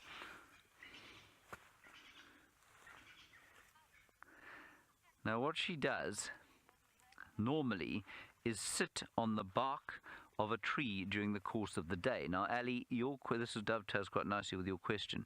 What she does, let me go on the other side again. what she does, you say, how does she manage to, such a tiny spider manage to spin a web across such a huge gap? Well, what she does is she sits on the bark, probably of the tree. Oh, she's going to start building again. This is fantastic. So of the tree to the left or the right-hand side, and she will leave a strand between the two trees, and that strand, in fact, I can see it here, that strand will remain upright and extended all the time. So that is a permanent strand. I don't know if you can see that at all, Senzo. It's just there. So that remains all the time. And because I am short of stature, and in fact most of the people that come to the tent would not hit this thing. We've probably walked under her web or her strand countless times. Now she'll then, so Ali, what she does is, in order to set that up, and she would have had to replace it a few times, is that she sits on the bark of this tree and then she just lets the silk out from her spinnerets, and that will float out on the wind and eventually attach itself to another piece of vegetation somewhere, hopefully a little bit higher up, and in this case that's what's happened. Then she'll make that tight, come out onto this sort of, I forget exactly what line it's called, there's a specific name for it, and then she will start to build the web that she's doing now. But normally that happens at night time, and normally what happens is that at this time of the day she'd be eating it. She'd eat up the entire mass of the silk that she's built here, including all of the support structures and support structs, and then the silk of the orb web itself, and then she'd climb back along her main strand up into the tree, where she'd hide against the bark for the whole day. Now she seems to be slightly confused. Now the reason I think that she is this spectacularly named Cheirostris sexcuspidata is because she's got two little horns on her back. And there it says, Cheirostris can be easily identified by 4 tiny blunt horn-like projections on the carapace. I just want to see if there aren't any... It's called a bridge line, by the way. The main line that I was talking about is called a bridge line. Ah, here we go. Cheirostris sexcuspidata is partly diurnal in forested areas. Well, we're not in a forested areas, but certainly that certainly is Cheirostris sexcuspidata, and this is definitely the day. So perhaps this particular one thinks that she is in a forest. But look at her building there. It's just wonderful.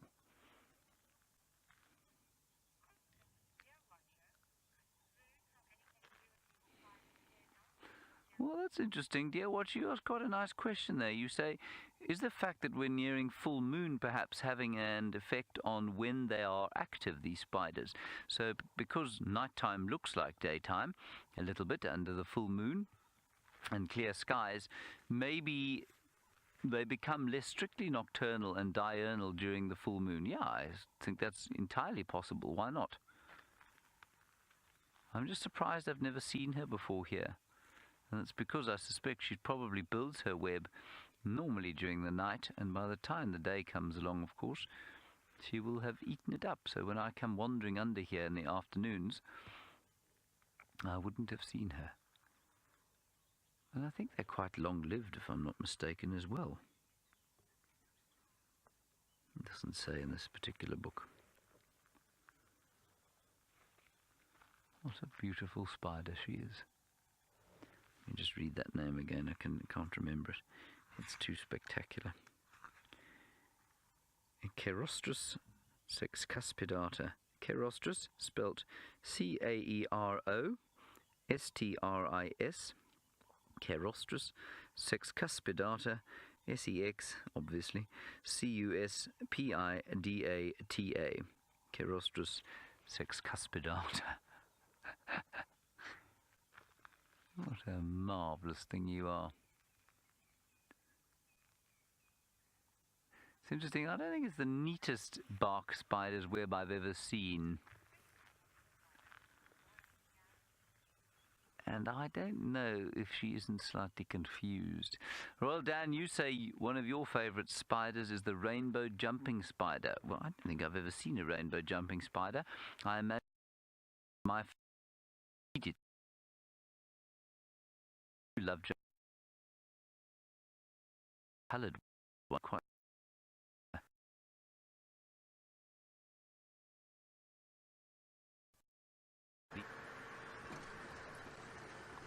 All right, now it doesn't look like we've had too much luck with these lines. I'm just going to drive around and just check very carefully, just around the water holes and that, and see if we don't get any sign of these animals popping out, lions or leopards, because it definitely looks like there's tracks of both in the area.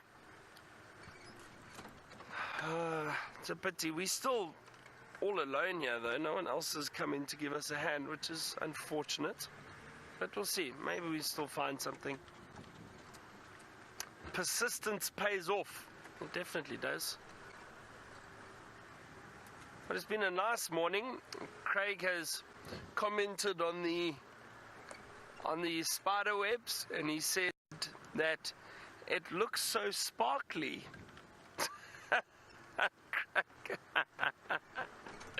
All the dew and moisture in the spider webs, and Craig said it looked sparkly. I think that should be written down and documented. That Batman enjoys these sparkly spider webs.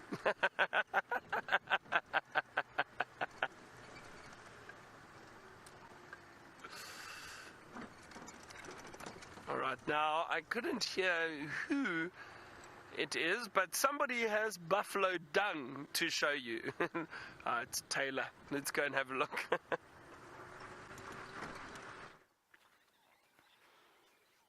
So we seem to be tailing a whole lot of different buffalo this morning, but we have got some very, very fresh evidence. This is, of course, fresh buffalo dung, and I want to show you how fresh it is by the fact that I can stick a green piece of grass into it very easily. Look at that. Very, very fresh. I'm not going to touch it. There's a little crust. You can see the color difference as I open it up. So that's such a nice color. Who would have thought that you could describe the color of buffalo dung as fantastic? But that is very nice. What would you call that, Sebastian? I think I'm going to go with... If you've ever seen any of these paint ads and the most ridiculous names they use to describe the colors of the paint, that would probably be, I'd say, Colonel Mustard Green. What do you think? You could have, you just get very creative, of course, but this is very fresh. This is from this morning. It hasn't quite dried in the sun just yet. This is not crusty, and as the day goes on, the coloration on the outside of the dung is going to get darker. But again, you can open it up, and then you'll see that this will take a few days for it to become completely hardened, and then you can use it as a frisbee. If you have a nice whole one, actually, there's a nice solid one over here. And this one would make a great frisbee, a little pancake when it dries out. But also, you can see how fresh the tracks are.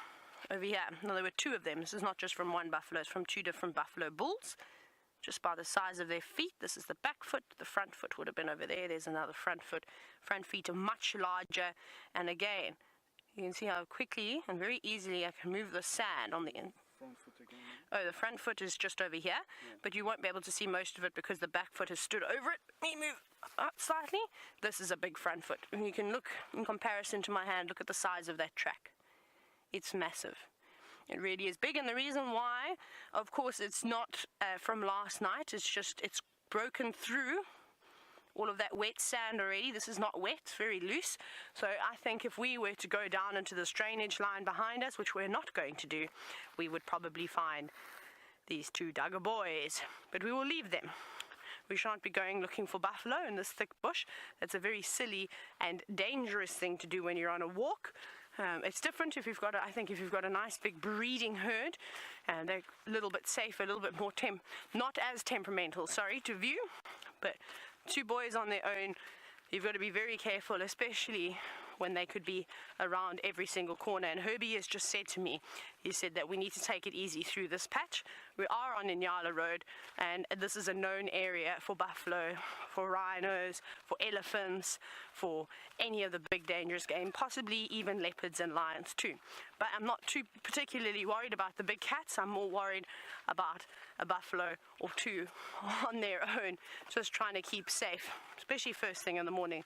They'd be quite startled, but that's not all that was walking around here. Again, some hippo evidence of a tree. Oh, the smell that comes off of this. This is used regularly, as you can see, to mark by the territorial hippo bulls. Nothing from this morning though. This all looks like it's perhaps from the other day. And there's also quite a bit of mud on the leaves and a caterpillar. Oh my gosh, Sebastian, if you come that side, look at its eyes. If you walk around over here, you'll be able to see it. Look at the facial expression on this little guy though. That is incredible. It's got like 2 white spots. Now I'm not sure if that's exactly its eyes or not. We'll just find it for you now. Look at that. Can you see his face? Let me try and tilt the branch towards you, because that's what I really want to show everybody, is the striking markings. Look at that. Well, they're actually not white, it's yellow. Isn't that so cool? How pretty is that?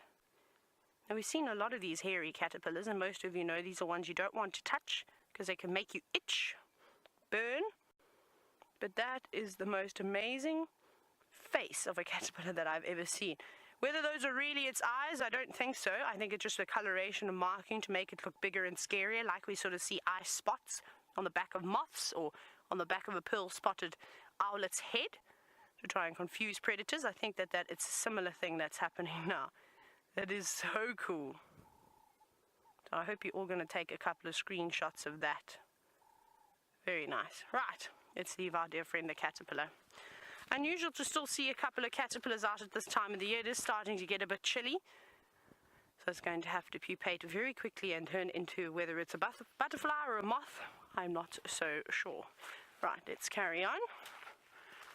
See what else we can get here.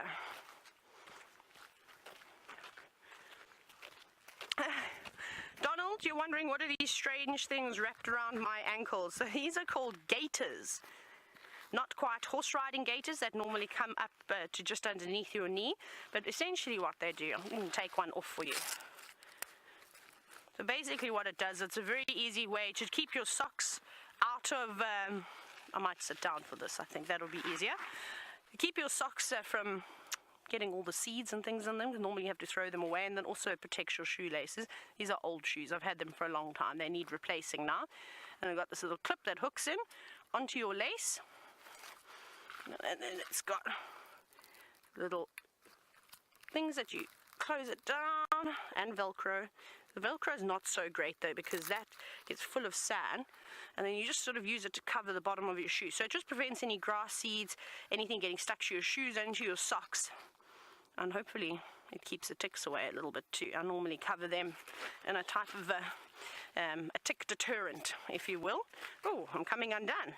My mic pack has just fallen off of my belt. Let me attach myself again. Yes, there's many wires underneath my shirt. So that's what they're for, Donald. We all have them. Sebastian's brave. He's got, can we show them your boots? Your boots are a little bit higher, so they go up to his ankles. So those are actually really good walking shoes because it provides lots of support.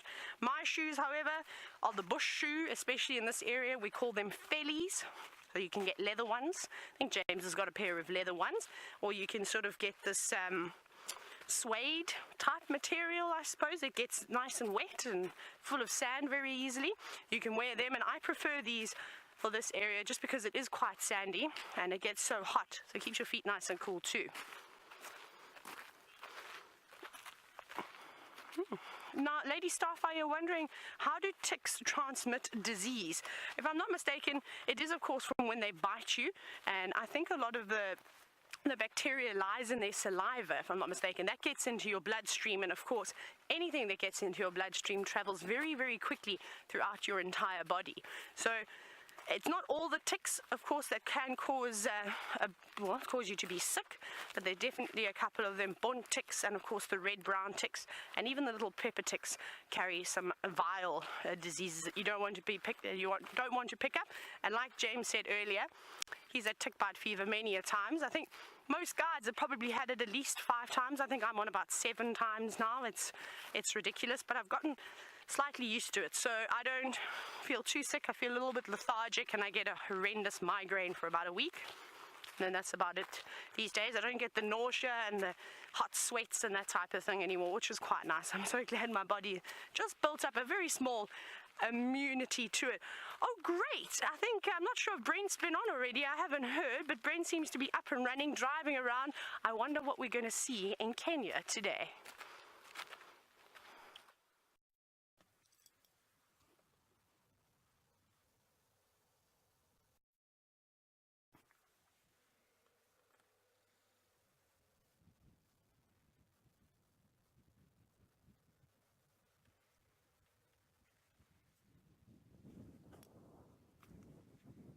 Hi guys!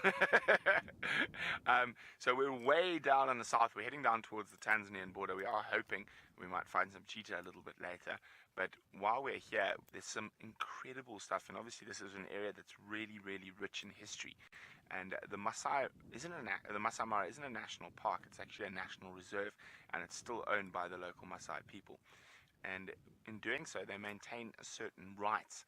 And if you look here, you can see on the side of the road, it looks like massive big animal tracks. Now these are actually cattle tracks, and for 2 Saturdays a month, the Maasai will bring their cattle down here to a salt lick that's a little bit further away. Now you can see where they come out of the mountain. You see that eggs there, where there's a seep, and that's the cattle come down this gully, and you can have 3,000 head of cattle, according to what I've read, utilize the salt lick. Now, at this time of the year, they don't. And there's a very good reason, which we found out a little bit earlier. Fortunately, they're not too hungry, but we have found tsetse flies. Oh, what's that running? It's Topi in the distance. But we have one tsetse fly. I think I've managed to attack the rest. Or there's a few, but here, there's one there. So the tsetse fly, of course, transmit a disease called sleeping sickness. In human beings, the last recorded case was quite a long, or last recorded fatality was a long time ago in the 60s. But to domestic livestock and dogs and things like that, it is very, very deadly. So at this time of the year, Daniel's telling me while the grass is long, the tsetse flies come into this area. Now, generally, they're normally further south in the Serengeti, but at this time of the year, long grass equals tsetse flies. Now, we're in the Border Pride, or what's the other name? Ngirari. Now, Ngirari is much better than Border Pride. I think we will call them the Ngirari Pride. And that's the biggest pride of lions in the triangles. There's 18 of them. I think they've got quite a few cubs at the moment. Now, they were seen yesterday in the area we're heading, so very exciting. Hopefully, fingers crossed, we get to see the biggest pride of lions in the Mara. But of course, as we spend more time here, we're going to learn a lot more about the different areas. Now, I've already got my sort of favorite area, and I haven't even explored an eighth of it yet. And that's the area down south near the Tanzanian border where we're heading. This is also an area where it doesn't get too much vehicle traffic, so it's quite a quiet area, and I'm excited. The biggest pride of lions, cheetah, so always a good spot to look out for. So hopefully, as we move closer to the Tanzanian border, the grass is going to change a little bit. They're going to get some rocks coming through, and we're going to start seeing shorter grass, more Grant's gazelle, Thompson's gazelle, eland. There was zebra there yesterday, big herds of buffalo, and hopefully once we get towards the salt licks, there were probably about 700 elephant around those salt licks yesterday. So we're just going to keep pottering on, seeing what we can find, and seeing and learning. Liz is wondering, do we get both northern and southern ground hornbill here? Unfortunately not, Liz. We only get the southern ground hornbill. The northern ground hornbill, or Abyssinian ground hornbill, occurs further north in the country, up towards Samburu, and beyond and up towards the Ethiopian, Somali, and Ugandan borders, but well to the north. Of course, Uganda is over that way. It's only about 70 or 80 k's from the top of the escarpment to Lake Victoria. And I was talking a little bit earlier about the rain, and the rainfall in this area is definitely affected by Lake Victoria. So all that condensation and evaporation that comes off Lake Victoria creates this amazing lush grassland, especially on this side of the Masai Mara up against the escarpment. Now, I'm going to go see if we can find the border pride, the biggest pride of lions in the Mara Triangle. And it seems like Byron is searching for lions as well. I'm not sure which. Could be in Kahumas, could be Sticks, or it could be a Birmingham boy.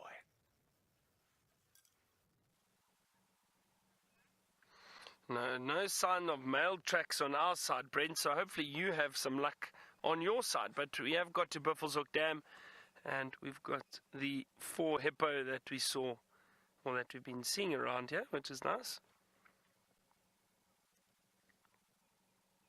They're actually very restful at the moment.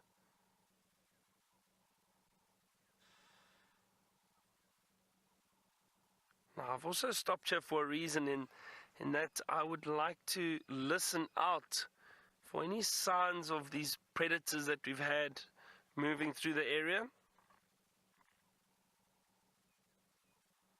Maybe a growl, maybe an alarm call from something, anything. It's just, again, it shows you how much activity does actually happen during the course of the night. And that we actually miss, in the early hours of this morning or late hours of last night. Looks like there was a lot of activity in this area.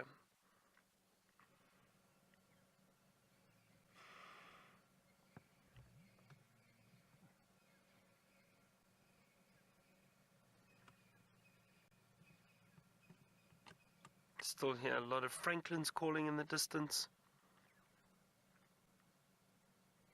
Very peaceful morning. All that mist has disappeared though.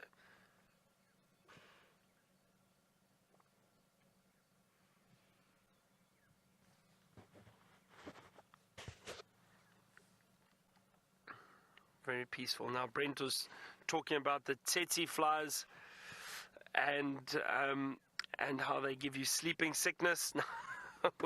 James always teases a few of us and says, "Oh, tsetse fly," and some of the guides joke about it too. The tsetse fly has bitten us, and that's why we need to have those afternoon naps in between drives. So James has got a spider he'd like to show you, and maybe he'd mention a little bit more about the tsetse fly and the sleeping sickness that we all get. Yes, indeed, everybody. The sleeping sickness attacks all guides of the Sabi Sand. As soon as they drive through the gates, what happens is that they immediately go from requiring just 8 hours of sleep in a 24-hour period to requiring about 16 or so. Now, what we have here is the stuff of many people's nightmares. Can you see this white thing here? That is a nest of spiders. I think it was probably an egg sac at one stage. It's been designed by a mother, and I saw it here, and I thought, well, I wonder what that is, and I put my hand onto it. And I don't know if I split it open, but what happened was I suddenly felt a huge amount of movement on my fingers, and there were hundreds of little spiders in this egg sac, and they're still in there now, or some of them are still in there. I don't know if you can see any of them moving around. Can you see any of them moving around there? Not. Here's one here. There we go. There are a couple about there. There's one coming out now. Just give it a little bit of a shake. I hope it wasn't me that destroyed it. I don't think it was. But to feel 100 spiders on your hand is quite an interesting feeling. There you can see one or two of them coming out. And I'm just trying to get a slightly closer look. I think this is a nest. Anyway, those are the spiderlings or spiders that have come out of that little white nest, which I think is quite fun. I hope Brent does not get bitten by a tsetse fly. I mean, I'm sure he's been bitten by thousands of them over his days, and he's never managed to get sleeping sickness because it is quite a serious disease, but I don't think he's in any danger of getting it. Trypanosomiasis, as Byron has said, I've met many, many people in the Sabi Sand who, despite the absence of the tsetse fly, have managed to get trypanosomiasis. And it manifests itself quite seriously in, you arrive here, you get up at 5 o'clock in the morning, you take a game drive for 4 hours, and then you have to sleep again for another sort of 6 or 7 before you can take your next game drive. It really is a dreadful affliction. Now, Adam, you're just 5 years old and you want to know how the spider makes the nest. Well, there's only one thing that a spider is really good at making, and that's the best thing in the world at making this, and that's that silk that they make their webs out of. You've seen that? You probably saw us with the bark spider. And so what this spider does is makes different kind of silk from its spinnerets, and it just makes a case. It's a little bit like I don't know if you've ever seen a wool pouch or a wool purse. It's like a knitted case, a knitted bag. That's basically what that is, with very closely woven strands. And that's how it makes that amazing little egg sac and nest, isn't it? Special. Now, no, that's a fly, is it? Yes, it's a fly, not a tsetse fly. Okay, let's see what else we've got amongst the grasses here. We've come out to the back of the tent to see what we could find back here, and well, we found those spiders, and then in amongst these hare's tail plants, I imagine we should be able to find a few different things, but what I'm going to look for in amongst them shortly is some thrips. And some thrips, of course, are my latest favourite. We found some on the Waltheria bushes. We found some on the knobweed? Yes, knobweed bushes. Knotweed bushes. And now I'm going to try and find some on this hare's tail. But before we do that, let's just dig a little bit in here, because I think we might find some interesting termites.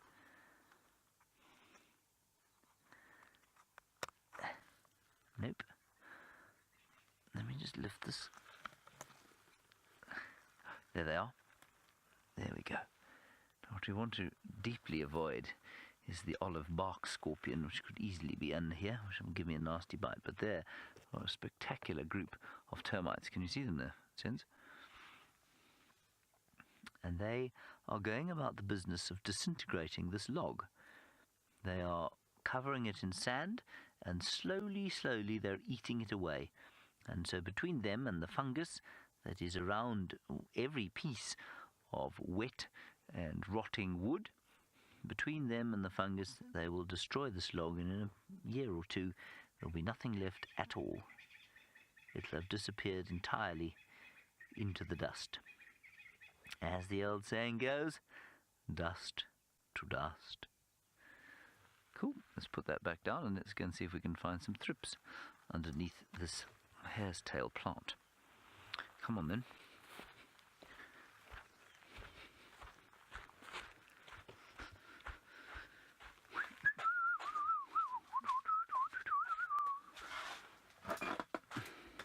There's a very good question there from Adam about how on earth a spider makes a purse like that. I imagine it's still quite confusing.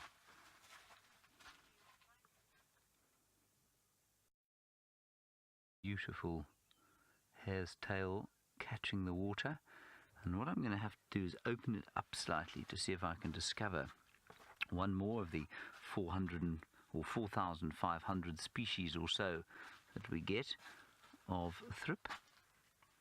And a thrip, for those of you who are wondering, and I imagine some are probably not wondering, is a very small insect that looks a bit like a fish moth or an earwig. But I don't see any insect activity at all on this rather pretty flower. So I think we'll probably have to give up. I might cut it open though and see if I can't find something there. Good. Still very pretty, isn't it? Very pretty indeed. Let me just quickly open it up slightly. on account of the fact that I don't really have anything else to show you right now. We're still searching about outside the tent. Open that up a bit. Okay, let's try again. Ow, it's just spiked me. They are very spiky, these things.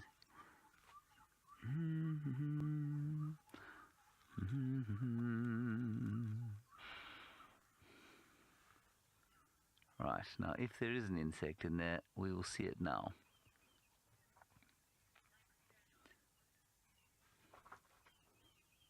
But I see no movement. I do see a little bit of silk there, so maybe a spider has come across here at some stage.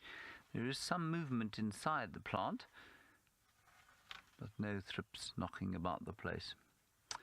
So that's a little disappointing. We might leave it there and just see if something doesn't emerge. Often it does after a little while or so. Now, oh, there it comes. Now you just keep watching there. What I'm going to do is find you a picture of that Abyssinian ground hornbill that Brent was talking about. So just keep watching there. Don't take your eyes off it. Something is living in there. I knew there'd be something there. I've no idea what it is. Let me just find this bird for you. Isn't that cool? It's so wonderful. In this time of the year, you stick anything you like underneath the microscope and something will emerge.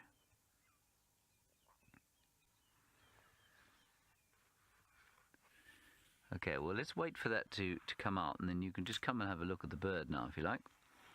Now, unfortunately, apparently, as Brent was saying, we won't find those in the Mara Triangle, but that there is the Abyssinian or northern ground hornbill. Just look at it. It's almost as pretty as ours, if not more so.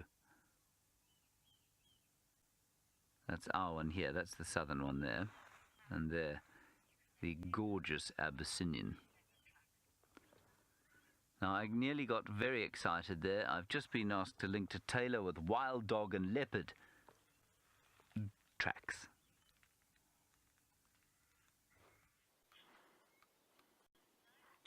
Oh, James, I'm not sure why you got excited. Is it because we found some leopard tracks? And if you are looking down at your screen, it probably doesn't look like there's anything on the ground. But Herbie's got expert eyes, and he's pointed out an old leopard track that we suspected from yesterday from Hosanna. So if you follow my piece of grass very carefully, I'm going to outline the padding there. That's the pad, that's the lobes, back of the foot, and then the toes. 1, 2, 3, 4. But not particularly fresh. Here's another footprint registered over the top of it. A little bit difficult to see. It actually looks like maybe these cats were playing. Now, I think Hosanna and Shongile were running around here yesterday and perhaps were disturbed by the wild dogs, because not only do we have these old tracks, but if you come back here with me, you can actually see quite nice wild dog tracks too. There's two very nice ones. Actually, let's start at this one. This is a little bit clearer. So if you look over here, going in the opposite direction. So Hosanna and Shongile were going towards the east on Central. And wild dogs, however, are going the other way, going a little bit more north. So here's the padding on the back of the dog's foot. Only 2 lobes, hyenas, wild dogs, of course even civets, and you've got 2 lobes on the back, and then you can see the toes, and then their claws just over here. Now, it can be quite confusing to tell the difference between hyena and wild dog tracks. Wild dog tracks are not quite as broad. They're a little bit more on the slender side, whereas hyena tracks would probably be a little bit wider, and also the nails stick out a little bit further. The dogs not so much, and a much smaller track. I actually cannot remember the length of a wild dog track, but it must be around maybe 7 centimeters, maybe 8 centimeters, somewhere along there, and I think a hyena's track would be a little bit bigger than that. I think I'm not even going to busk. I've forgotten completely the sizes of tracks, but this is just from one dog. Now, I can't actually see too many other dog tracks, so I think the pack that we were looking for yesterday were those 3 that have broken away, because if it was the entire pack, unless they'd all split out and gone hunting in different directions, we would definitely see a whole lot more dog tracks kicking up and through the sand.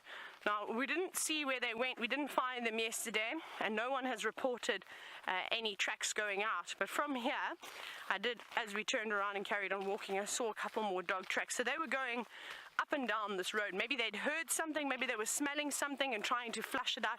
Maybe it was the leopards that they'd picked up on their scent, and they were quite curious about them, maybe running through here hoping they were going to chase them up a tree.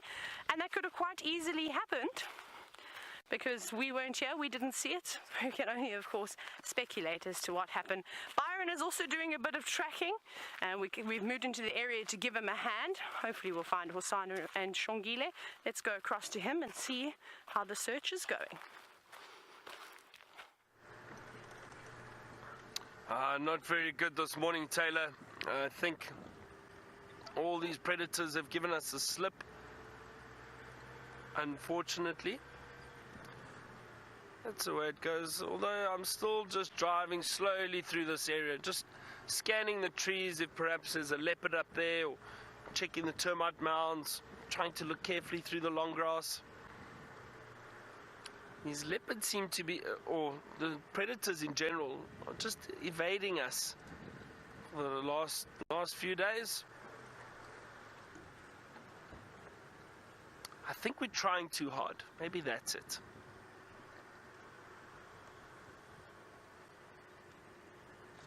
Wildy, you asked what my favorite animal in Africa is. Well, my favorite animal is the honey badger. I love honey badgers. They've got such character, and they're not afraid of anything. They're amazing little creatures. Unfortunately, we just don't see them that often. But the honey badger is by far my favorite. And then a close second is the African elephant. Obviously, the elephants out here, I love spending time with them, and a lot of you have seen how much I enjoy viewing them and sitting, just watching, seeing what they get up to. I do really, really enjoy the elephants. Oh, warthog.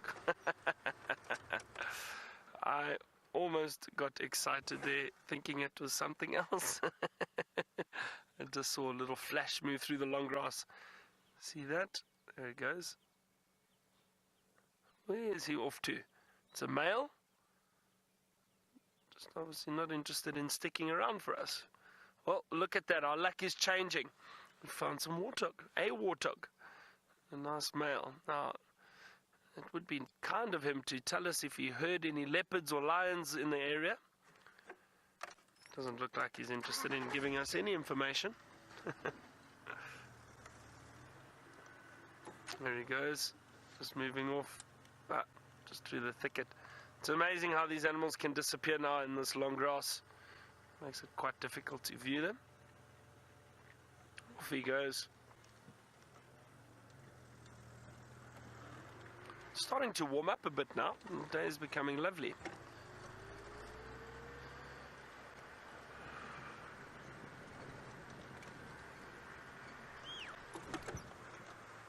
Oh. Hang on. Herbert and Taylor are approaching. Now I wonder if they've got any sign of a leopard or a lion or anything. They've come into this area. I wonder if they're going to, they might want to lift. And there they come, our bushwalk team. So brave, look at them. I wasn't looking for you.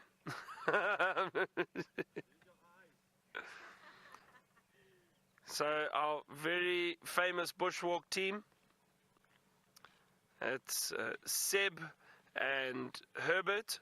Herbert is on the right, in case you're confused, and Seb is on the left.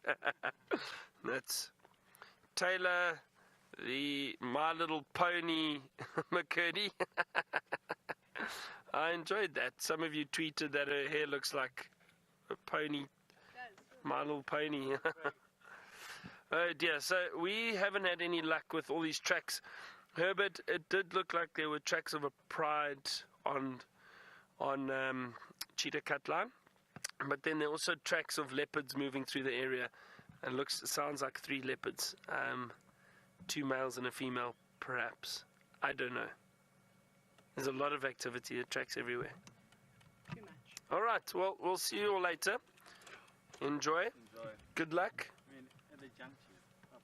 Yeah. Check. You'll see at Guaripan. It tracks right here, up and down here. I'll see you later. Bye. Good luck.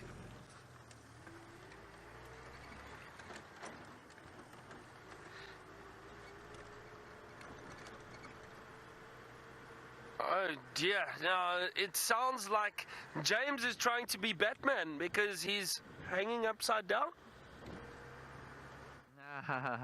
Byron, your sense of humor is so profoundly amusing. What I'm doing is looking for the partner in crime of something that Senzo spotted running away from the microscope. I've failed to find it. So let's go and have a look.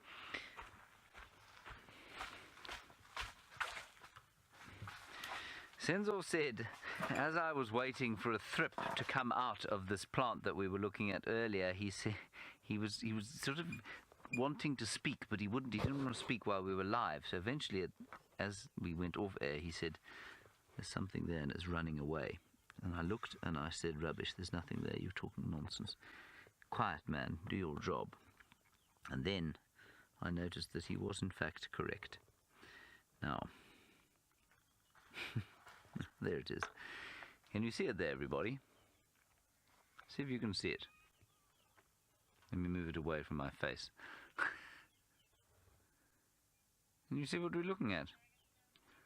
You can't see it. Alice says she can't see it, but it's so obvious. Now this is why, everybody, people get bitten by ticks and they don't realize they're being bitten by ticks. There is a tick in there, so small that you are going to struggle to see it until I have found it for you with the microscope. And that will hopefully happen in the next 10 seconds. There. No? Is that it? No, that's not it. Oh dear, I think it's run away. Hang on a second. That's very distressing. It was in here, and I hope it's not now going to be on my leg. No, that's not it either. This is very embarrassing. Senzo, where's this thing? Can you see it? You don't think that's something else? Anyway, this thing is so minute that you can barely see it with your naked eye.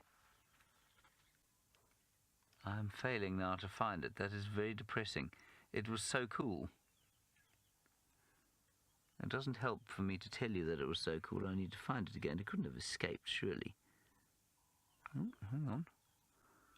Maybe it has just about to escape.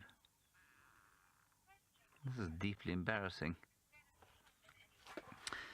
Chris, this is a wonderful question, and it's such a human question, and it's such a question that comes from our perspective as human beings thinking about nature, and I guess the way we're brought up to believe that, there it is. We're brought up to believe that every creature in nature, there you can cut to the microscope now, that every creature in nature has got some sort of purpose. There it is. Can you see our little tick there, everybody? Tiny little thing. And Chris,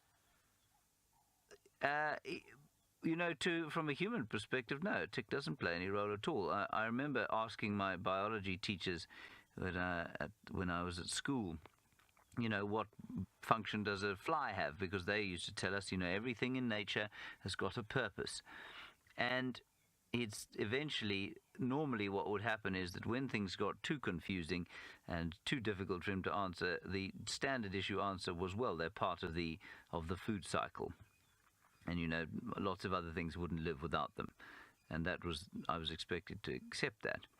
Now, once I became sort of a more scientific biologist, if you like, I started to cease to think in that way.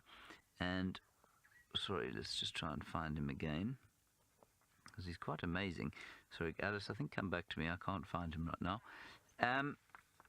And what's important is to know, Chris, is that while a tick might not serve a human purpose, it absolutely serves a purpose for itself.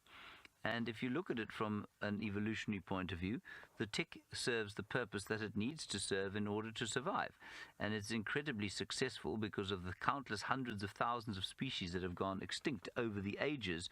This tick, vile as it might be, is highly successful. And so it serves its own purpose. It serves the purpose of the genes that make it up. There we go. And that is the purpose that all organisms serve. So were you to say, do human beings serve a purpose? Well, that would be, the biologist's answer to that question would be, well, we serve the purpose. There, we can go to the microscope, Alice. The purpose of a human being would be to serve the genetics of the human being. And the purpose of the tick is to do exactly the same. Now, of course, that's a biologist's perspective. But you might have a religious perspective that would be quite different from that, and that would be absolutely fine. I sort of sway somewhere between the two at various times, but I have come to accept that the tick might not have any overt human purpose, but that it is a valuable part of an ecosystem. Now, an ecosystem, of course, changes all the... Ooh, it's not a tick. Can't be a tick, it flies, jumps.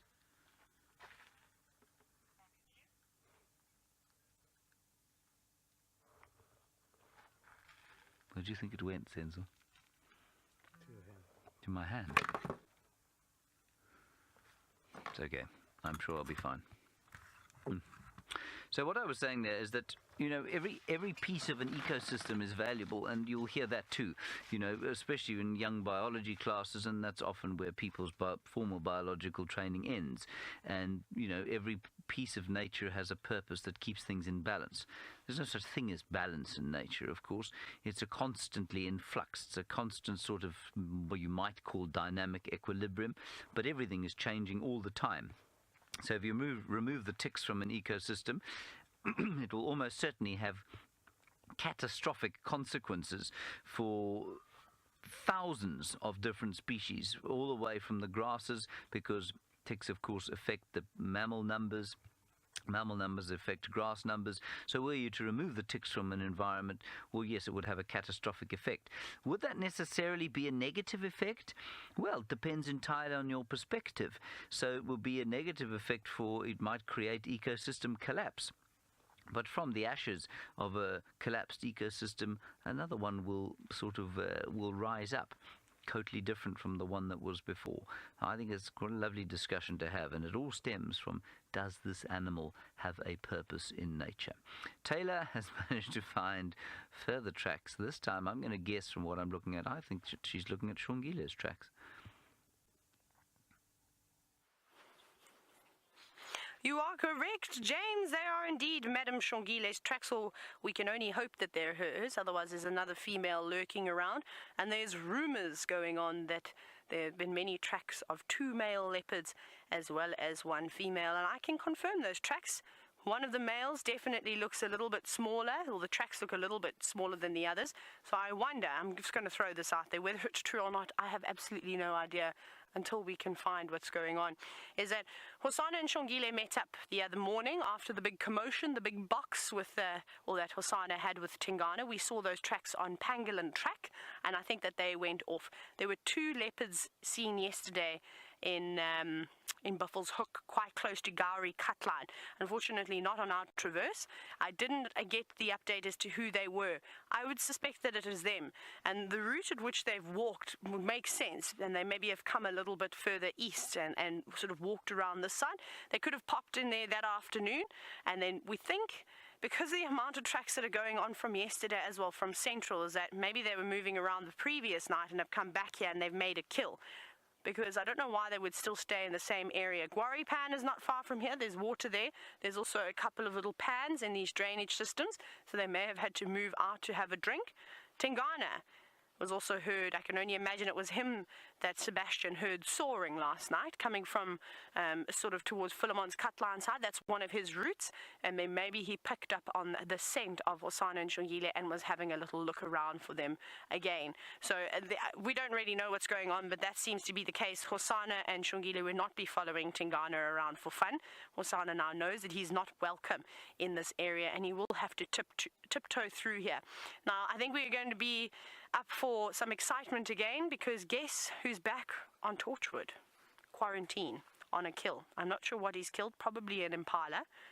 And we know that a few weeks ago, Tingana came in to reclaim his territory on Torchwood because Quarantine had been moving in to that area, and he'd been spending a little bit of time on the property, and he got a bit too comfortable and got sorted out. Remember when we saw him in the morning with a cut underneath his eye when he was up in a marula tree? It was a few weeks ago. I think Tingana is going to get very upset again that all these boys are just not listening to him and continuously keep doing whatever they want. So we'll see how tolerant he is. But there's loads of tracks here. I mean, I'll just show you very quickly. Here's a male track. Show you the size difference. Of course, if you look here, that's a very, very big footprint. Not quite the size of my hand. Nowhere, a big lion track is almost only the size of my hand, but really, really quite big. And you can compare them very nicely to, of course, Shongile's tracks over here. Very dainty, small tracks. The lobes much closer together. It almost looks like the track has been completely compressed. And of course, that's it, because females are much smaller than the boys. So this is very interesting. Very interesting indeed as to what actually is going on. Now, Sarah, you're wondering if it's normal for the royal cubs to still be together, or is it just because of Karula's absence? Yes, it is normal. They haven't quite reached the age where they would have separated if they were still with Karula. It would have been a few months' time where you may have seen Shongile sort of start spending less and less time with the family. Hosana probably would have stayed a little bit longer and relied on his mom bringing down impalas for him. Can you imagine the size that Hosana would be if he was still being fed almost every single day by his mother, because Karula was an exceptional huntress. And so no, I don't think so. I've still got a bit of time. They're only about 15, 16 months old now, so they're still relatively young. Typically, the age that a male will leave its mom is normally around 20 months, around there, maybe a little bit longer, 22 months, 24 months, pushing it to 2 years. And females will leave just sort of slightly less. But I never saw Karula raise any other cubs before, so every leopard is slightly different. Some get rid of their youngsters earlier than others, some hold on to them a bit longer, and from what I've heard, Karula likes to keep her sons by her side for as long as she can, which is quite interesting as well, really nice to know. I think she realizes that her boys need an extra helping hand in life, whereas the girls seem to be well capable at catching all sorts of things and are able to fend for themselves. But we don't know, of course, what's happened to Karula, so we can't really speculate. We don't know if she's still alive. We don't know if something unfortunately got her, which is also a possibility. So we'll just have to wait and see until we find concrete evidence. Byron is still tracking, and I hope that he managed to find something, because he really has put in a big effort.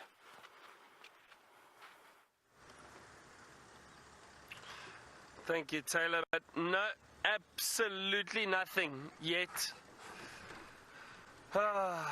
It's a bit frustrating sometimes, but that is the way it goes. We know that. I mean, these animals are not just going to lay out in the open for us every time.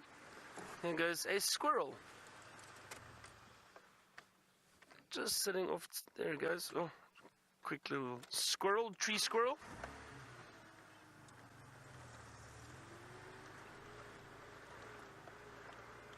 As I was saying, these animals are not just going to lay out in the open for everybody to see them. You do have to look very, very carefully and try very hard. I'm just absolutely confused as to where those leopards went. I wonder if they haven't gone down into one of the drainage lines, perhaps back in this area directly behind us, because there was a lot of tracks around there. I don't know. Kate, age 7. Hello, Kate. You asked, can leopards swim? Well, Kate, I believe they can, yes. They don't necessarily like to swim, but they can if they want to. Now, I've tracked a male leopard before right down to the river and the tracks went straight to the river and then disappeared completely. And we found him that afternoon. We actually found him on the other side of the river. So he definitely crossed by swimming. There was no other way for him to get across. There weren't trees pushed over or anything that he could climb across. So I've definitely seen a spot where a leopard has crossed and had to swim across a river. They can swim, but they choose not to. Like the lions can also swim, but generally they also choose not to go into the water. In parts of Botswana, though, you'll find those predators swimming more regularly because there are sections in the floodplains when those lions, lions and leopards possibly have to get through areas, and because of those floodplains, they need to cross through water and wade through the water or sometimes swim. So they do indeed do that. Anyway, I'm going to carry on and see what we can bump into. Hopefully we find something with the last few minutes we have. Let's head back to my dear friend James Henry in the tent. Yes, dear friend Byron, thank you so much. Now what I found was this leaf. And I know that many of us walk past leaves all the time thinking, oh, that's just a leaf. But this leaf had a very special home constructed in it. You can see there that a hole had been bitten out, cut out very neatly, and then folded over, and underneath that there is some silk. Now let's have a look at this under the microscope. And we found another friend here. It was the same friend that I'd shown you earlier. There it is. Right, so you can see the little insect there, or the little arachnid, that little mite or tick. That is the same thing that we were looking at earlier, as far as I can tell. And I don't know if it's the same one that managed to hop onto this leaf, or if it came out of the little home that is to the bottom left-hand side of your screen. So that's the little home there, that's the little flap, and you can see the silk that has been deposited underneath the little flap, which I cannot seem to focus on. Anyway, that's quite interesting. I don't know what lived there. It could have been this funny little thing here. Oh, there are two of them now. It's a breeding herd. Now just try and count the legs there. I think there are 8. There are 8 legs, I'm sure. I'm sure that's a mite or a tick. I think these are 2 species as well. One is black and one is white. This one's male and one's female. Goodness gracious, who would try and tell that? Let's follow this chap. Good morning. What are you doing? What is your purpose? Do you serve a purpose other than to further the genetic legacy with which you were born? I think not. How fantastic is that? Look at it trying to get over the hairs on this leaf, struggling its way across all half an inch of this leaf. And again, so small you would hardly see that with your naked eye. Now, you can also get a perspective of how small it is by the way that it's so difficult to maintain focus, because the lens is so very close to the animal. Donald, you have a question about whether the ticks burrow into us. Is that correct? Yes. The ticks don't burrow into you, no. They bite you, suck out your blood, and then drop off onto the ground. So they don't burrow into you. You will sometimes find the head of a tick. That first tick that I showed you, you will sometimes find the head left in your body. I'm not sure how that happens, except that maybe it gets its head stuck in there, and then, of course, you scratch viciously, and the head comes off inside your body, and it can be a little disconcerting to find a tick head in your being, but often it just feels and looks like a scab that won't come out of the wound, and that is the tick's head. And it is in such a wound, of course, that you will normally develop the infection that is tick bite fever, whereupon you will have to take even more sleep than normal. I think this chap is fantastic. There are squirrels and birds alarm calling outside the tent. I've given up trying to look for leopards there, though. I just don't believe they're ever going to come and see me here. Beautiful shot. Okay. Alright, I think we'll probably leave him to walk around on this rather trying time. Apparently, we're having trouble with a few of our pictures, and so it's difficult. You're going to have to just stay on the microscope. Okay, let's come back to me now. Now, let's see if we can spot this thing without the aid of the microscope, and I'll just give you an idea of how minute it is. It's there. There is a line. You can see that vein. Can you see the vein there? You can just see the... I think it's dropped onto my hand. Anyway, it was so small that it was almost invisible to the naked eye. And you can imagine how difficult it must have been crawling up and down on this leaf, with all those hairs there being so very small, and it looks like a completely smooth surface. And I'm always amazed, you know, when you talk about a smooth surface, apparently a billiard ball, you know what a billiard ball is, or a pool ball, or a snooker ball, which we all think of as being very smooth, they are at the if you were to blow one up to the scale of the Earth, say the size of the Earth. Now I don't know whether this is true, and maybe one of you can confirm it or not, but apparently a billiard ball blown up to the scale of the Earth would have peaks higher than Mount Everest and troughs lower than the Marianas Trench. In other words, the Earth is a particularly smooth ball, so it just depends on your perspective. And this leaf, smooth to us, a dreadful trial for a tiny little mite or tick. Let's head across to Taylor and hope that she's not having to slap ticks off her legs, and let's also hope that her My Little Pony tail is not filled with any form of mite or lice. James, I have to tell you, I have once found a tick on my hair and I almost had a nervous breakdown. I was about to shave my head off. Luckily, I managed to get it out. It must have been when I brushed underneath a tree, and my long ponytail, of course, captured a tick. But that's not all that we found. We were still hot on the trail of these leopard tracks. I reckon if we were driving in this area first thing when the safari started, we would have found all of these leopards. These tracks are so fresh. This female leopard came past here. She's scent marked. You can come and look just over here on the leaves, particularly this one. You can see that she's scent marked over there. So that is urine, leopard urine. So Herbie's just up in front hoping that we're going to find it in the last little bit of the day. And it's quite sticky as well compared to dew on the leaf, which you can see there's quite a bit of dew down here on these leaves. You can see how it's formed little droplets, whereas that spray, it's just slightly different, and when you touch it, the texture is a little bit different too. But that's not all that's here. I've actually found some life for you. Can you believe it? Look, on the underside of this peltiforum is a newly hatched butterfly, a little acria. You can just see the chrysalis, and you can see how it has probably only just come out not so long ago, and its wings are still very, very floppy, and the spot that it is sitting in is not actually a good spot because there's no sun shining on it, and that's what it needs now. It needs the heat, it needs the sunlight to dry those wings so that it can take its first flight. I'm so surprised that we're still seeing all of the caterpillars, like I said, with that one that had the most gorgeous face. But this one won't live for too long, probably a couple of weeks. Just be feeding on nectar, energy from the plants, and then it will, well, probably end up dying very sadly. Look at that, look how soft its wings are still. That's incredible.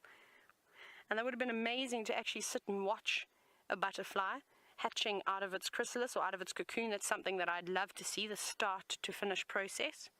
And I suppose you are able to do that even just at home if you manage to find one on your plant, and you can well watch it. Let's keep going.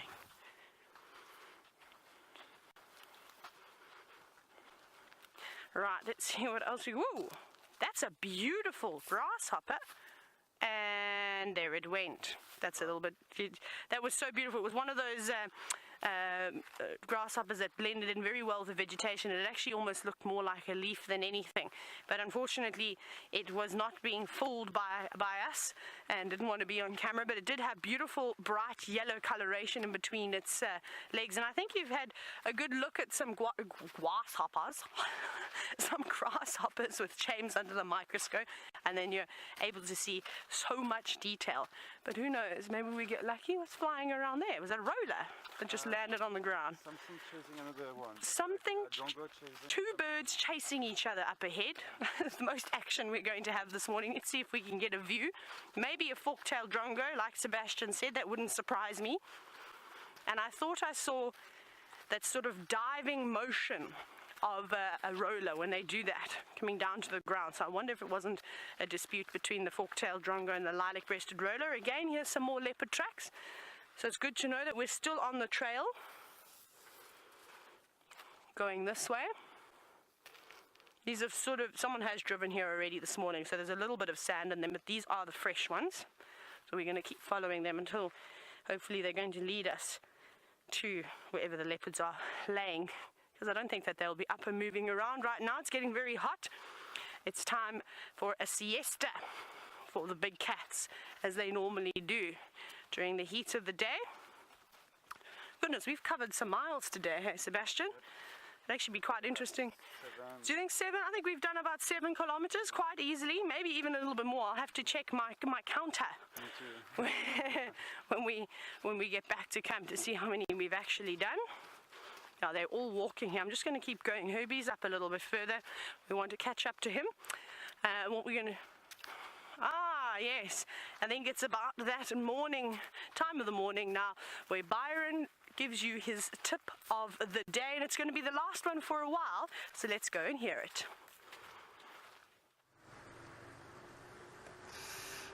Yes, tip of the day. Now I've been thinking about this a little bit, so I'm trying to think of a good one before I leave all of you.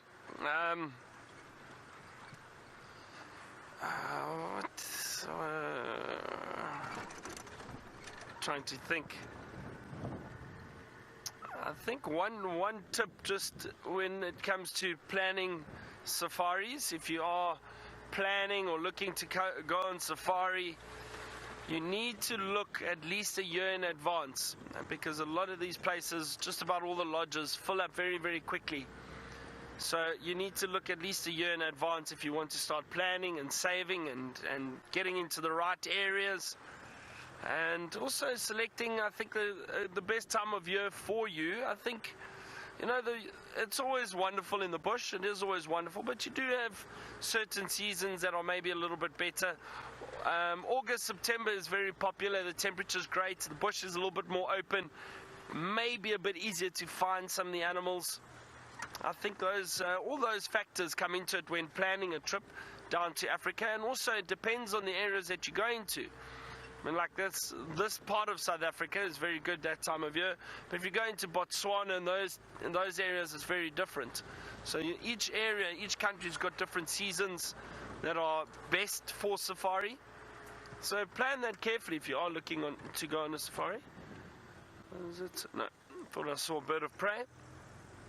And then again, just like I think with this morning, you know, and I've mentioned it a few times before, but when you are tracking or looking for animals, don't be concerned if you don't find anything, because things happen. Hello, little kudu. Look at this beautiful little kudu. Oh, look at that. Oh, that is so cute. That is tiny. Little kudu calf.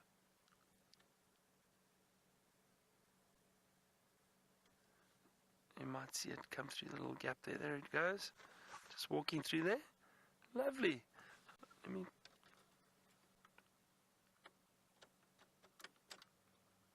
I'm just trying to reverse a little bit. See if we can see it again. It's a little skittish because it's still young. Excuse me. There's the whole family here. Look here. Well, the females rather, no males. Look at those beautiful big ears.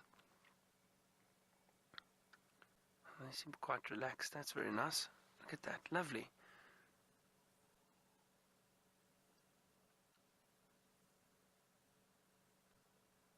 There's that little one. I think he's just hiding behind the bushes. A nice group of females. There's 1, 2, 3, 4, 5 of them that I can count, and that youngster. So a very nice little group of kudu.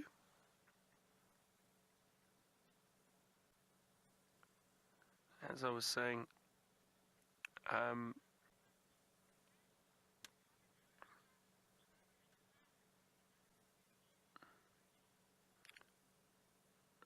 Ruti, you asked if the current grasses are taller and harder for the animals to eat. So some of the very tall grass is not that palatable. Now, we refer to palatability. Basically, it's just the nutrients that the grasses contain, and if it's good grazing or not, if it's good for the animals. Just hang on, there's that little one sticking its head around. There it is. Look at that. Oh, that is so cute. Very curious. So as I was saying, these grasses, some of them, the longer ones, might not be very good grazing quality, so not a lot of nutrients and not great for the animals to feed, so they are selective. The kudu, however, we know are browsers, so they feed on the shrubs and the trees. They don't eat grass. They might sometimes, but they're browsers. But yeah, I suppose the longer grass in this time of year too, the palatability or the goodness of the grass does change slightly, and the animals have to be a little bit more selective. But certain times of the year, in summer after all the rain, all the grass and all the food is actually quite good.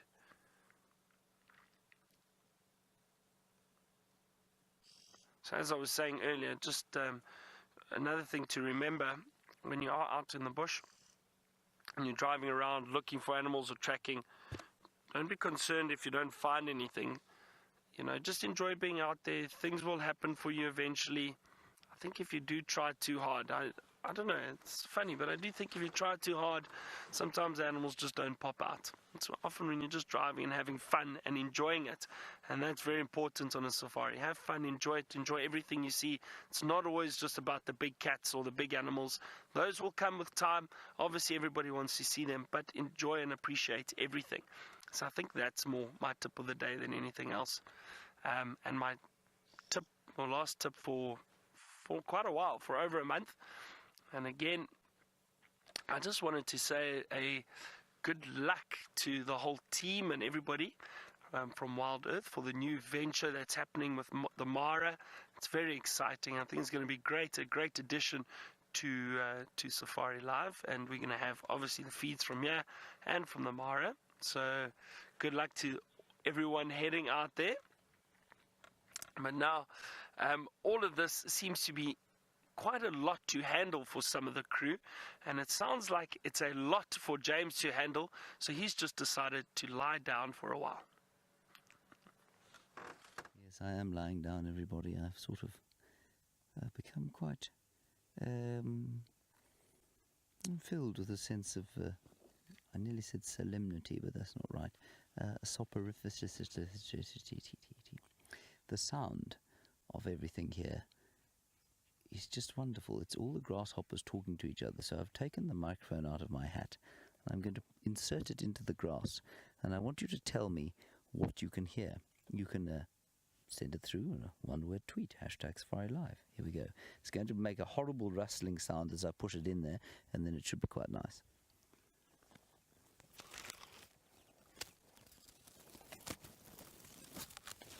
Let's see if you can hear anything. I'm not touching it now. I'm going to be quiet for 20 seconds.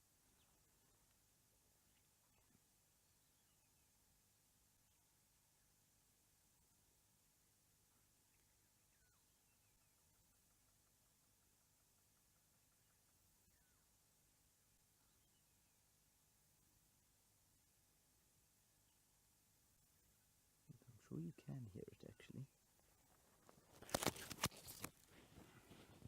So I could see the little gauge on this microphone pack going up and down. And did you hear that little...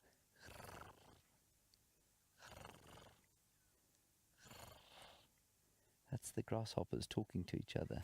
Isn't that amazing? Oh, you didn't hear it. Oh, that's very sad. Okay, well, let's try it once more. Can we push the level up on the mic once I've put it in there? Otherwise people will go deaf. Let me put it back in.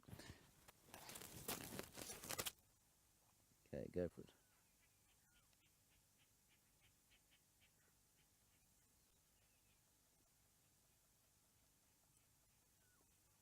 I can see the microphone pack's little indicator showing some sound. I'll be quiet for another 20 seconds.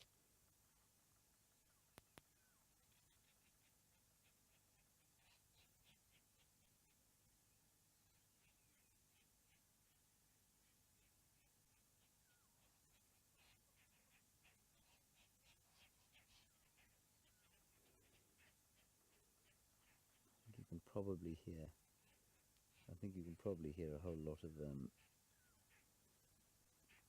rollers as well in the background. There we go. I don't know if you managed to hear that, but what I can hear is the grasshoppers singing to each other, and it is it's beautiful conversation. They are like a little orchestra of percussion all over here, going and they're just hundreds of thousands of them all over the place. I believe you couldn't hear that.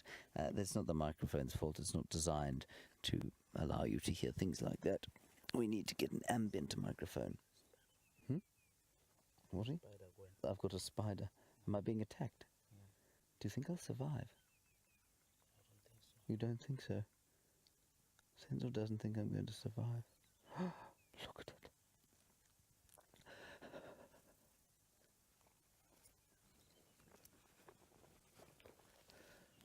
There's the spider.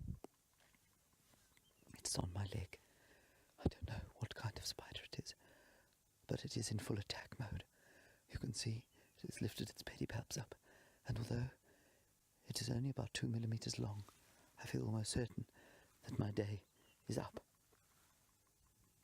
Let's find out from the spider. Spider, are you going to kill me?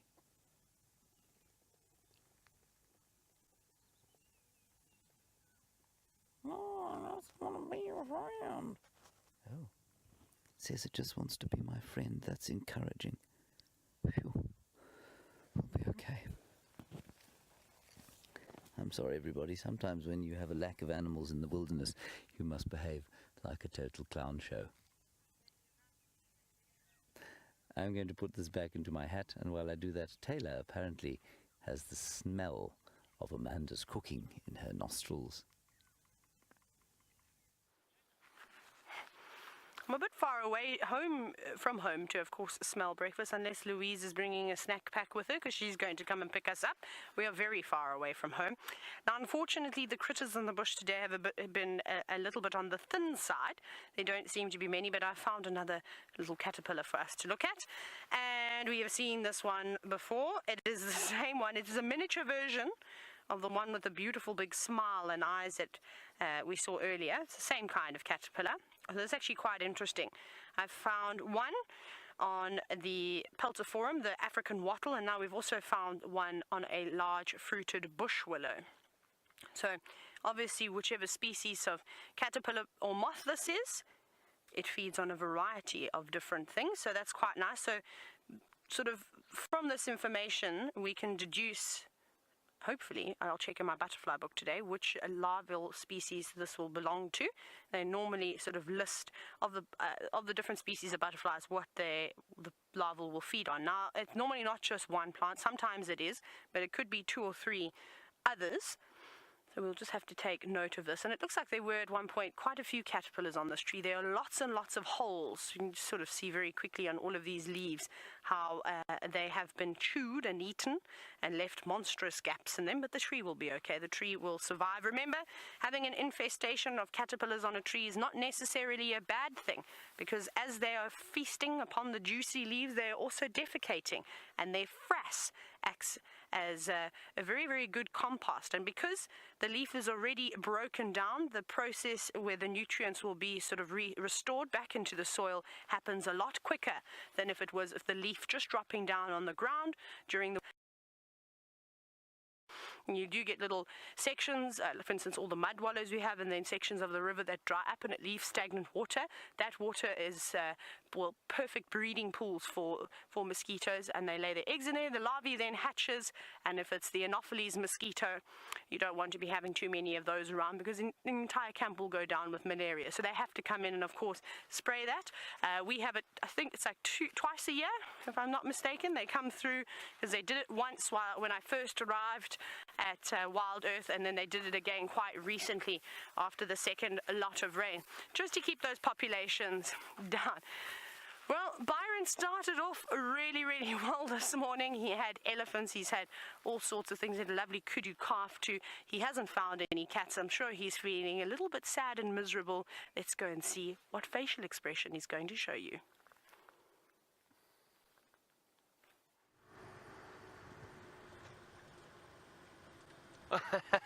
It's my semi not excited facial expression.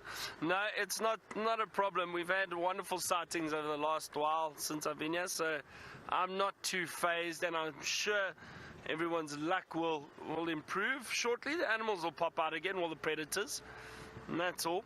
Now, someone asked what's my best or worst breakdown story in the bush. So I've got two quick ones. The one was I was following Wild Dog. It was my first year of guiding, following Wild Dog, and we were driving through some long grass, but I was driving super slow trying to follow them because I was obviously a bit nervous and new.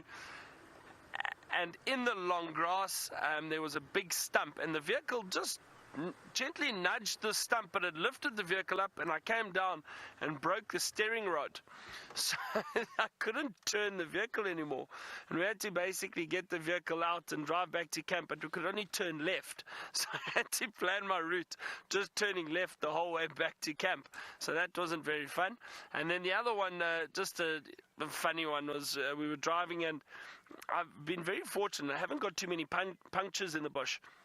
But we drove across this little section, rocky section. We're going into a leopard sighting, and the side wall of the tire burst. And the leopard must have been about from here to that tree away, that first one over there, just back there. And so I had to then try reverse the vehicle out and keep all the guests on the vehicle and change the tire quickly while the leopard wasn't too far away. So those are two interesting breakdown stories. I haven't had too many, fortunately, but quite funny nonetheless.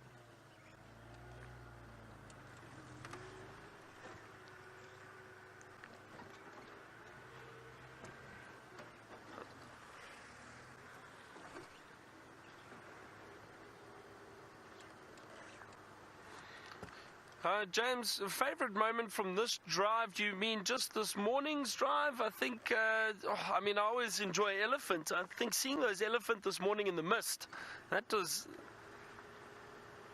Okay. So this little stint, I think. I wonder.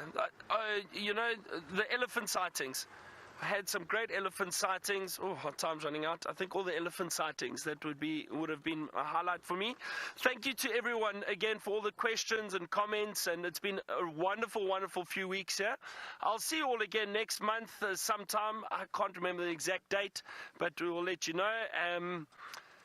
Thanks to Taylor and James and the final control. Thank you again for everyone. It's been a wonderful, wonderful time, and I look forward to returning. But I'm going to be taking some other guests on safari and exploring some different areas again for a bit, and then I'll be back on Safari Live again. Best of luck to the whole team traveling all over in the Mara and the ones coming in and out of here. I'm sure it's going to be great. It's going to be very exciting. Don't forget still this afternoon's Sunset Safari. We'll see you all again, everyone. Take care and enjoy the safari. Bye.